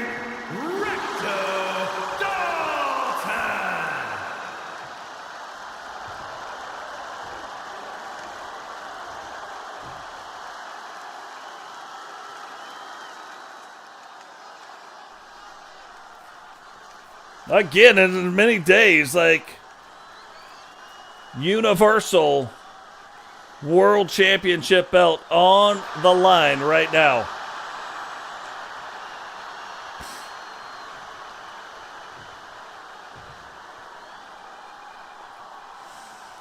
You can see, like, Recon just flipped a switch right there.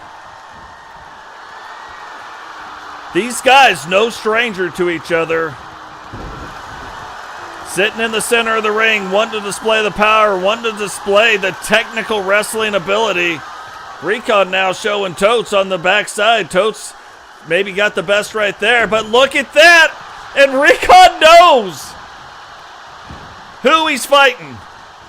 Recon understands who he is fighting. We don't normally see underhanded tactics from Recon Delta. Recon Delta typically on the up and up.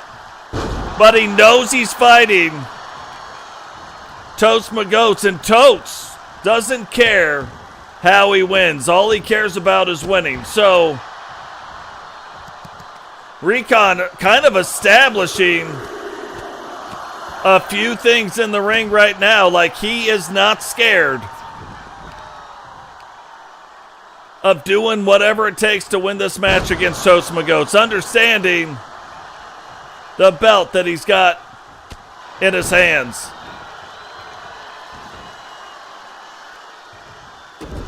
And Totes trying to get back to his feet, and Recon going right after him.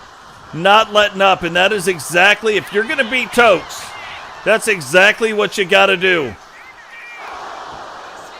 Not even a 1 count right there. Recon right back on it. Totes trying to get it turned around, and remember, Recon can hit his finishing move, the Delta variant, out of nowhere. Totes can hit the extraction out of nowhere.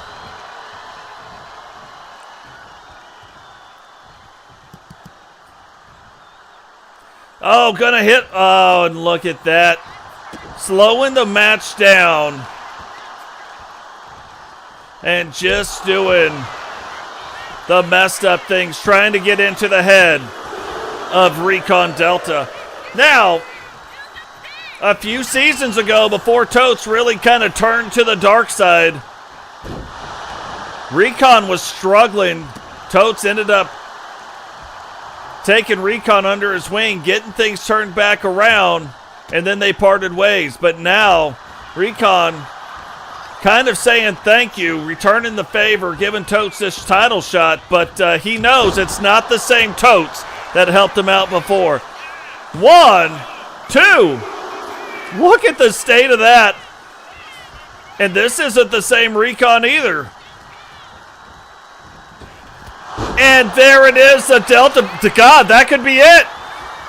1, 2. And I thought that was about to be it right there. Totes somehow took that super punch, took the Delta variant, and somehow still kicked out in 2. Now, if Totes doesn't find a way to start getting on the comeback trail right now, this match is going to be over, and be over quick. Oh, here's the windup and the pitch. And really telegraphed punch right there. Recon sees it coming, so you know he did his homework. Drops Totes into that top rope.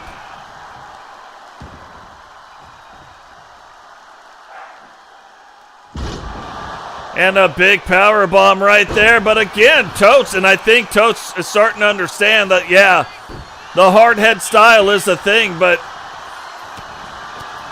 maybe you can't break iron, but you can bend it, so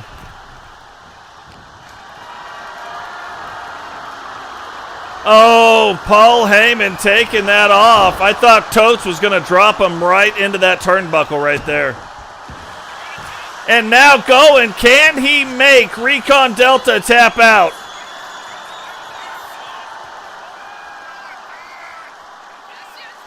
Recon doesn't tap out, but Totes let him up. Totes was starting to see that Recon wasn't going to tap out. Oh, that's a big slap right there. Hooks the leg. 1, 2. And I think this is the first time in the match, maybe the Powers of Pain feeling a little bit nervous about what's going on in the ring. Up to this point, Recon really controlling the match. Totes getting a couple moves in, but right now Totes is on a roll, and Recon has got to find a way to turn it around. Oh, and you know, Totes once again going to telegraph this punch. This time he doesn't see it coming. And I thought he might have gone. I thought he might have gone for the pin right there, because that was such a devastating blow. This time, not really a telegraph punch, but Recon expecting it and coming back with a punch of his own. That could be it. 1, 2. Totes still finding a way to kick out, but you know when that punch happens, he's just setting up for the Delta variant.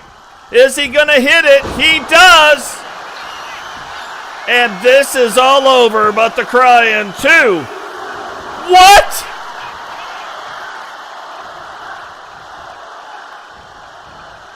How do you kick out of 2 Delta variants? We have not even seen that. And again, here comes a big power bomb.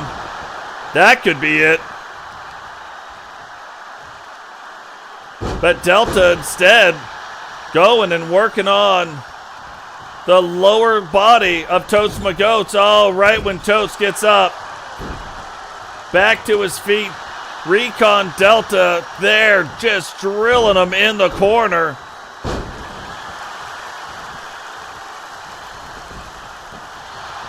And he's not going for no fake kicks. Goes right to the back of Totes' head. Go and picks him up again, and another major power bomb. Totes has got to get to his feet, and I don't know if he can, and I think Recon sees that.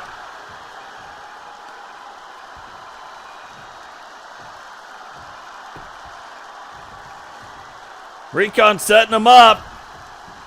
And a big... I don't even know if Totes Magotes is conscious anymore. It doesn't seem like he is. And the third Delta variant right there in the center of the ring. 2, 3, and you want to talk about really legitimizing your title run. Here is your winner, and still the Universal World Heavyweight Champion, Recto Dalton. That is exactly what he just did. Beating Rowdy Hunt, beating Sentinel, and now beating Totes Magotes. I'm telling you, Recon Delta could be the one. Like, he has brought stability back to the Universal World Championship title belt. Absolutely great. Absolutely crazy. Big shout out to Recon Delta. Yeah, that ain't no joke. But now, getting into the Women's Meltdown Championship. Another TWO member going after it. So, we've got the Destroyer beating Cheyenne for it, and now Misty Watson getting her shot. The following contest is scheduled for one fall and is for the Women's World Championship.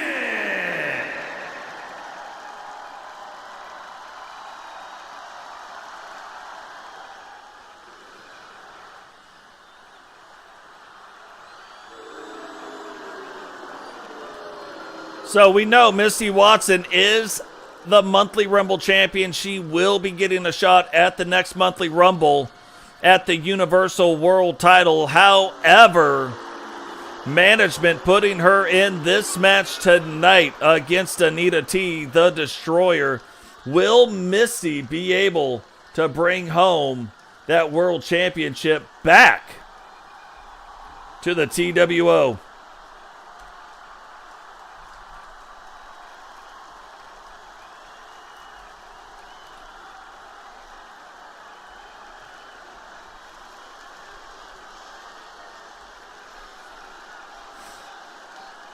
What a crazy run for Recon Delta, just looking at it. Like, 4 episodes, 3 title defenses, won it on a Wednesday Night Wars, didn't defend it on the Outbreak because he's not on that show, then Bash at the Beach defends the title, then coming back the very next night on Meltdown and defending it again. Like, huge shout out to him. Got a little ways to go, but we saw Jay Savage won, he defended it. Then Sentinel finally won, defended it 3 times. Recon Delta's now won it, defended it twice. So we're starting to see some stability come back to that title belt. Not a lot of one and dones going on, which is good.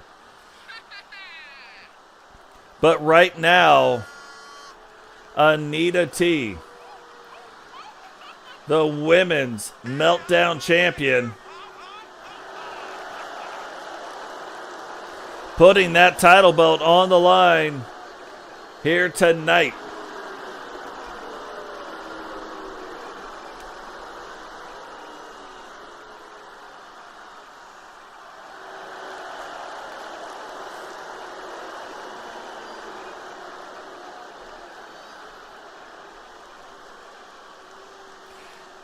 And Anita T has won the Outbreak Championship and now, or the Outbreak World Championship, and now winning the Meltdown World Championship as well. Like, kind of starts to put her in line for maybe getting a Universal World title shot. You know what I mean? What is going on, El Toro? Welcome to the show. Introducing the challenger from Austin, Texas, the All-Star Classic champion, the Grim Reaper, Mighty Watson.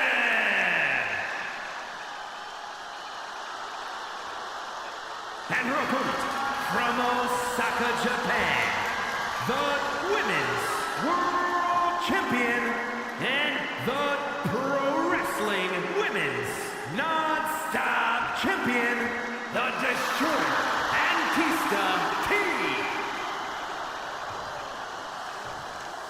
So yeah, that's the other thing. Anita T, also the Women's Survival Champion. That belt's got to be put on the line as well. But putting the world title on the line here tonight, and the men having their survival title run. So will the TWO win back the Women's World Championship, or can the Destroyer put down another member of the TWO? You can see Misty tonight foregoing the TWO coming out with her. But Anita T not trusting, and for good reason, not trusting the TWO.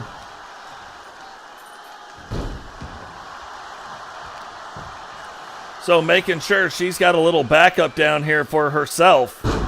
And not a bad thought, you know what I mean? At the end of the day, not a bad thought. I would absolutely make sure that somebody had my back, you know what I mean? When you're wrestling against the likes of the TWO. No way around it. But while we got a chance before the main event, guys, remember, drop the likes, subscribe if you're new, turn on the bell notification so you don't miss any time we go live, and the most important thing, like we say, you can do right now, share the video. If you want to become a member of the Bark Squad, we got 4 different membership tiers. If you want to buy tickets, all the money for the channel goes back into the channel to provide better and better content for you guys. You guys can see where the money is going. You can see what we're doing just looking at this arena alone. Just looking at these wrestlers alone. Like, lots of stuff goes into making things look as good as we can make them look. So if you want and you can always get involved that way as well.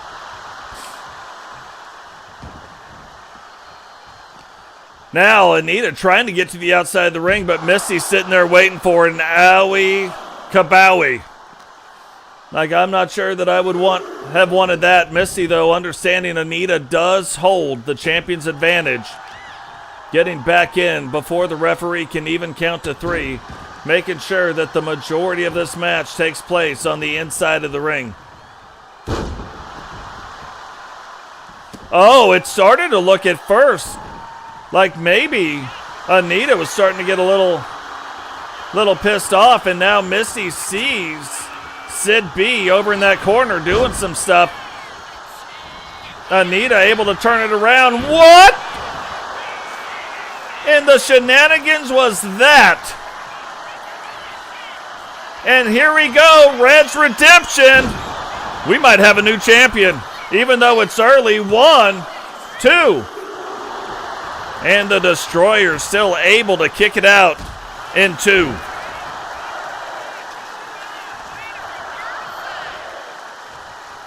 And look at this, like 2 or 3 great moves deserve 2 or 3 other great moves. Anita T now showing us some stuff that we haven't seen in quite some time. Going up top, moving her away from the side of the ring. Is she going for a pin, or was she wanting to go up top? We do not know. We do know that is in Anita's repertoire, but instead hits her with the Destroyer. Did she just defend the title? 1, 2. And Misty able to kick out in 2 again. It's not normal to see both ladies putting finishers on this early in the match, but that should show you exactly how bad both these women want to win this title.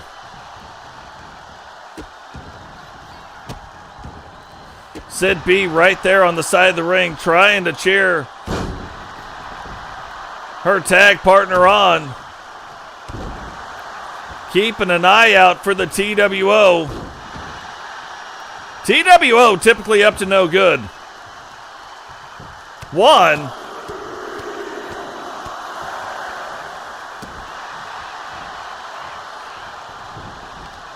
And Misty, oh, look at this. Misty rubbing her face into the mat. Delivering it again. Anita trying to get out. This time doesn't land on her feet. And Misty taking it to the outside of the ring. But look, she just pulled up right there. Normally you would have saw about 4 or 5 of those kicks. But the referee starts his count. And Misty tries to get Anita T back in, but Anita stops her. Misty turns it around. And this might not be the best idea. Oh, huge power bomb. Referee up to a 7 count. 8. And is Anita 9? Like, this is the champion's advantage. Misty wins by count out. Here's your winner, the Grim Reaper, Mighty Watson. But Anita T retains the title belt, so sometimes you got to do it how you got to do it. But right there, should have rolled into the ring and then right back out and then found a way to keep the match going. But instead, she does. Yeah, she wins the match, but lost the war in that case. Anita T retains the Women's Meltdown World Championship. Now, main event of the evening. Blackheart facing off against Drew Hawthorne. Men's Meltdown World Championship on the line. The following contest is scheduled for one fall and is for the World Heavyweight Championship.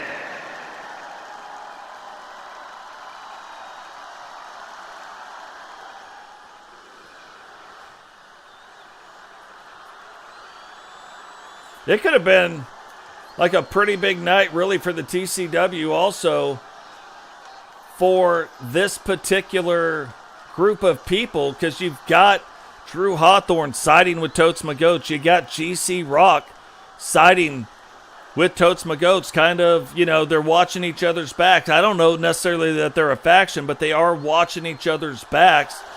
If Totes could have won that title belt tonight, then Drew Hawthorne getting his shot here tonight against the Meltdown World Champion, current member of the SSU, holding down this Meltdown World title belt. TCU trying to get it back. Again, when Season 8 starts, all SSU wrestlers will have to vacate the title belts, but right now, they got a shot to hold on to the title belts to prove a point. Can the TCW wrestlers tonight prove a point and get these title belts back from the SSU wrestlers? That we don't know. What is going on, Miguel? Welcome to the show. Love the name change. It's too funny. You guys don't know the reason for Miguel Stevenson. Go check out the SSU Discord. Lots of stuff gets played out in that.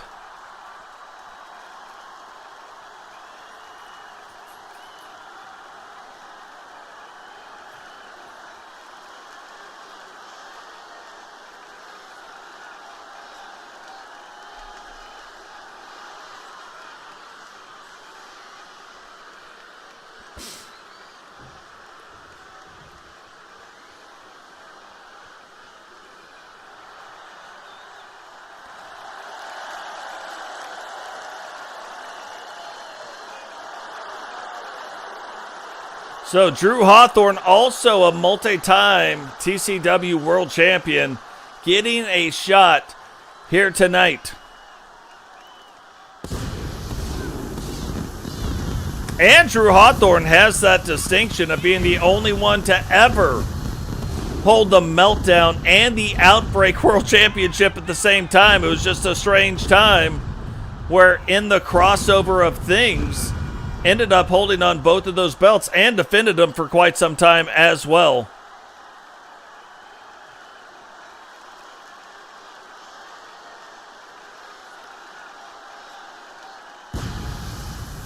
Yeah, you actually defended your title belt here tonight as well, Miguel. I think it was the third match, if I'm not mistaken.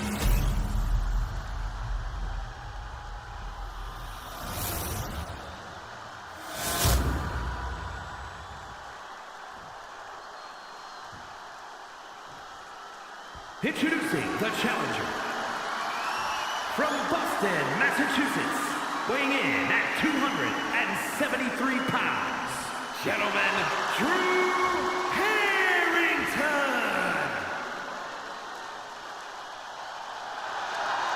And his opponent from another time, weighing in at 266 pounds, the World Heavyweight Champion, the Evil Within, Blackheart.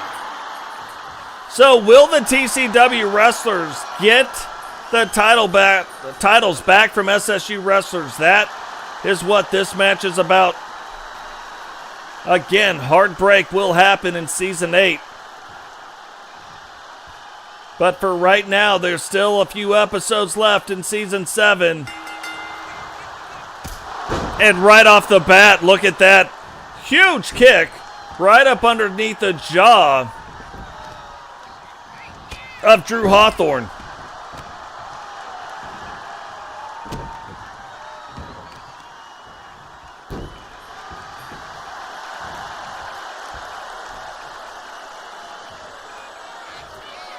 And remember, Blackheart, he's just one of those guys that you do not want to give any distance to.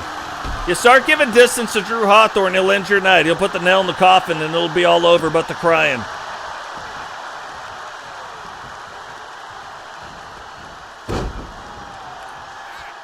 Yeah, you got a chance to break the record since the belt has been defended in that way. So the next Monday Night Meltdown, we are going to have another title defense of that belt. And that's the other thing. We know Miguel has signed the SSU contract. We know that Miguel is in the SSU. But will he take the mask and his look to the SSU, or will he keep his SSU look? Like, who knows how that's going to go down?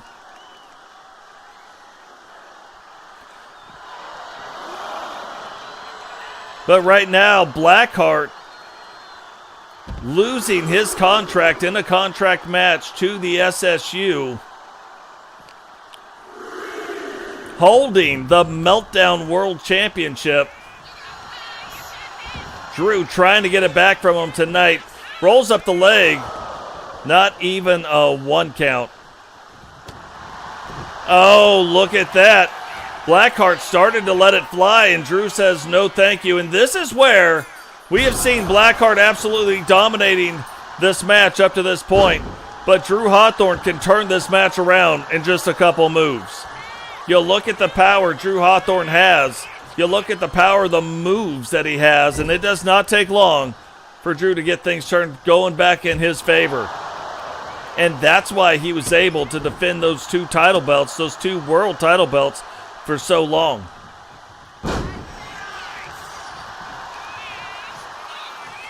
Oh, and right there, taking aim at the scunion of Drew Hawthorne and landing the boot right there. Blackheart telling him to get up. This is the part where, watch out, he could hit. Oh, he's going to go for a pin. And look at this. When Blackheart was here, Mr. Good Guy, now that he's back, even though he's got the SSU contract, trying for those underhanded, those dastardly moves, 1, 2. Bringing the shenanigans with him from the SSU. Oh, here we go. Jumps up. Oh, Drew sees it coming, though. Nail in the coffin was inbound. Ends up getting a power bomb instead. And a 1 count. But Drew has now seen him use those underhanded tactics. Drew has now seen him try to put the nail in the coffin. Oh, Blackheart flipping it around yet again. And look, if you have a title belt in the TCW, there is power in that. Those belts do give you boosts, so not easy to take the belt off of somebody. And both these guys, heavyweight, you look at Drew on the upper end. Yeah, he looks bigger because he's taller. Blackheart, he's a lighter heavyweight in the division, but still is a heavyweight, so... Oh, Drew slowing things down. Slowing things down, trying to change the pacing of this match. Trying to find a way. Oh, that's his finishing move. 1, 2. And Blackheart able to kick out in 2. You know, if I was Matt Storm and I was sitting back watching this, knowing that I had this match, these two guys going at it the way they are, I don't know. This might be the time, if I was Matt Storm, that I would cash it in. I know he's been watching matches for a long time, trying to decide when to cash it in. We do know Matt Storm is in the building.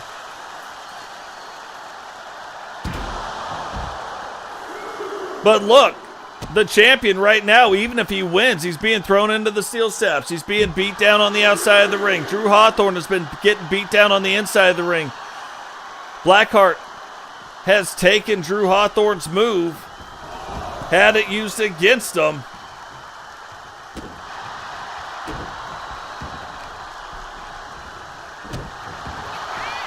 Now hooks the leg. 1, 2. And Blackheart still able to kick out in 2. But I'm telling you right now, if I was Matt Storm, I'd be in the gorilla, being like, hey, I might even interrupt it in the middle, just throw both these guys off. But will he even do it? We don't know. 2. And Drew cannot believe it. He is like, gosh, I've thrown my best stuff at Blackheart. Blackheart still facing off. But you can't give Blackheart any space. You got to stay on him, because Blackheart, again, could end your night with the nail in the coffin. And he needs a little bit of space to do it. He's got to take 1 or 2 steps to be able to get up that tall, especially when you're looking at wrestling a guy like, he might even need 3 steps to be fair. But wrestling a guy like Blackheart, and Blackheart gets outside, misses that punch, and that could be the mistake right there that gives Drew Hawthorne the title belt. Look, and I think Drew understands it. I think he knows it right now. Using these bigger moves, slowing things down. Needs to get Blackheart back in the ring, however.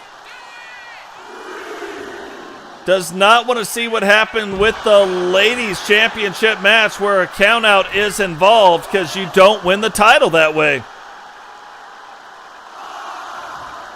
And look, very smart.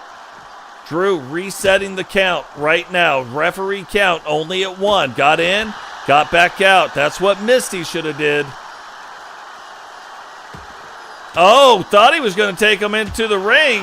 Blackheart fighting back, though. And if I was Blackheart, Blackheart's got the champion's advantage. Like, if I was him and things were going this way, maybe it's time to start thinking about getting a win by count out. Oh, I thought he was going to hit that nail. Oh, he says, come on. Drew said, all right. I thought he was going to set up and hit the nail in the coffin like we saw in his last match. That's how he ended it.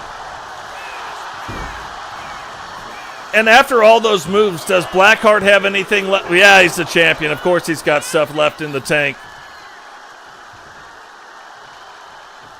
And we know Blackheart some strange, dark, and mysterious things. The lights went out, and then all of a sudden, Blackheart's behind Drew Hawthorne, and now back in control of the match. 1, 2. And Drew Hawthorne able to kick it. Oh! Drew stepped into it. He ducks that one.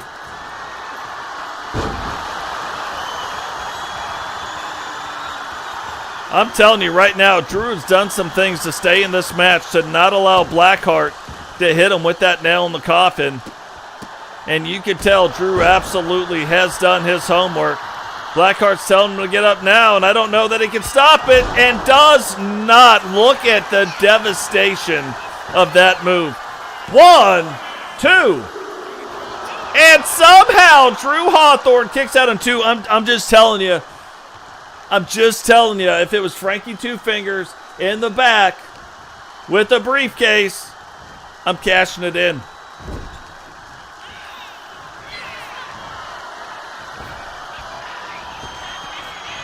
Oh, big move. Blackheart is fired up, telling Drew to get up again. And there it is. No steps required. That has got to be it. 1, 2, 3, and Blackheart has won the World Championship. Oh, Matt Storm's music hit. I told you he should. Whoa! And from behind, Matt Storm in the building. Cashing in. And look, Blackheart after that last, I was going to say, couldn't even get back to his feet. Matt Storm now, we haven't seen Matt Storm in a hot minute, but we are seeing him right now in the center of the ring. Title belt still on the line. How does Blackheart even survive this? Like, if I was a betting man right now, all my money would be on Matt Storm winning this title belt. Blackheart trying to get to the outside of the ring, and it just has to be where he's trying to recover. Just has to be trying to recover from what he did. And you're looking at a power wrestler like Drew Hawthorne taking it to Blackheart, and now more of a, on the power side, but more of a hybrid wrestler. So he's going to be a little faster. Still has a lot of power behind it. Not a speed wrestler, but in this case, he is going to be faster than Drew Hawthorne. And look at Matt Storm. Very disciplined right now. Staying in the ring. Trying to make sure. Blackheart trying to get pumped up.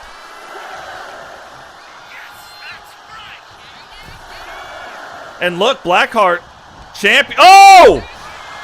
Blackheart waiting on it. Turned it around, but then Matt Storm turns it around again. Brings him over to the corner, splits him open, and back and forth these guys go. If Matt Storm could win this, this will be the second world title that he wins in the TCW. Drop kick, hooks the leg, 1. And kicks out. But look, you can tell how tired Blackheart is right now. But Blackheart doing everything he can do to retain this title belt. Trying to work on the base of Matt Storm, trying to weaken it, knowing that Matt Storm, a much fresher wrestler right now. So trying to keep him on the ground, trying to do everything he can to do what he's got to do. What is going on? The Beast! Welcome to the show. Oh, wow. Nail in the coffin. 1, 2.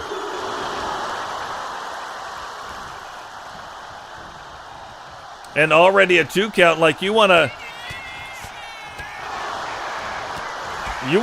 like even up the match very quickly, then you bring the fresh wrestler and hit the nail in the coffin. Matt Storm has got to find a way to turn things around. Tried to go for the perfect storm, and Matt Storm can hit the perfect storm in a number of ways. But Blackheart able to sidestep it, or that might have been it. We might have had our very next 2-time world champion. Matt Storm ducks that, but Blackheart, again, Blackheart's still on the light side of the the heavyweight division, so very fast in that division. But you can see he is not running as fast as he was in the beginning. Might be looking to put the nail in the coffin again, and if he can do it again, oh, we have not ever seen anybody kick out of two of them. 1, 2. Well, we didn't ever see, and now we have. Now you've seen somebody kick out. There's 2 nails got put in the coffin, and somehow Matt Storm kicked out. But look, not helpful so far. Matt Storm has got to get the offense going. What? A 3rd nail in the coffin. And you want to talk about things that legends are made of? You just defeated 2 of the top people in the industry back to back. Here is your winner, and still World Heavyweight Champion, the Evil Within, Black Heart. You start wondering if you could take that off of his waist. Like what else could you do? What else could the TCW have done to get that belt off of Blackheart's waist? Blackheart coming out absolutely crazy, defending the title. We saw Miguel Morales tonight defend and tie the record of the Survival Championship. We saw the SSU absolutely dominating in the Bash at the Beach pay-per-view. So SSU really on a roll right now. Is there anything the TCW can do to stop it? We're going to have to wait and see. Guys, that is going to do it for us here tonight. Remember, when you're out there in the world and you're doing the things that you're doing, be a leader in your community. Just because people are mad at you or you do this or they're mean doesn't mean you have to be mean back. You can. Don't get me wrong. Only you know what that situation is, but be a leader in your community. I'm just telling you, their actions don't have to reflect your actions, don't have to reflect your feelings. The world is doing a very good job of dividing everybody right now. Maybe we can stop it. Maybe we can help bring us all back together, no matter what side of the aisle you're on. But guys, from here at the Totes My Goats Wrestling Network, to all of you out there, remember, be kind to one another, and we will catch all of you in the next one. Peace.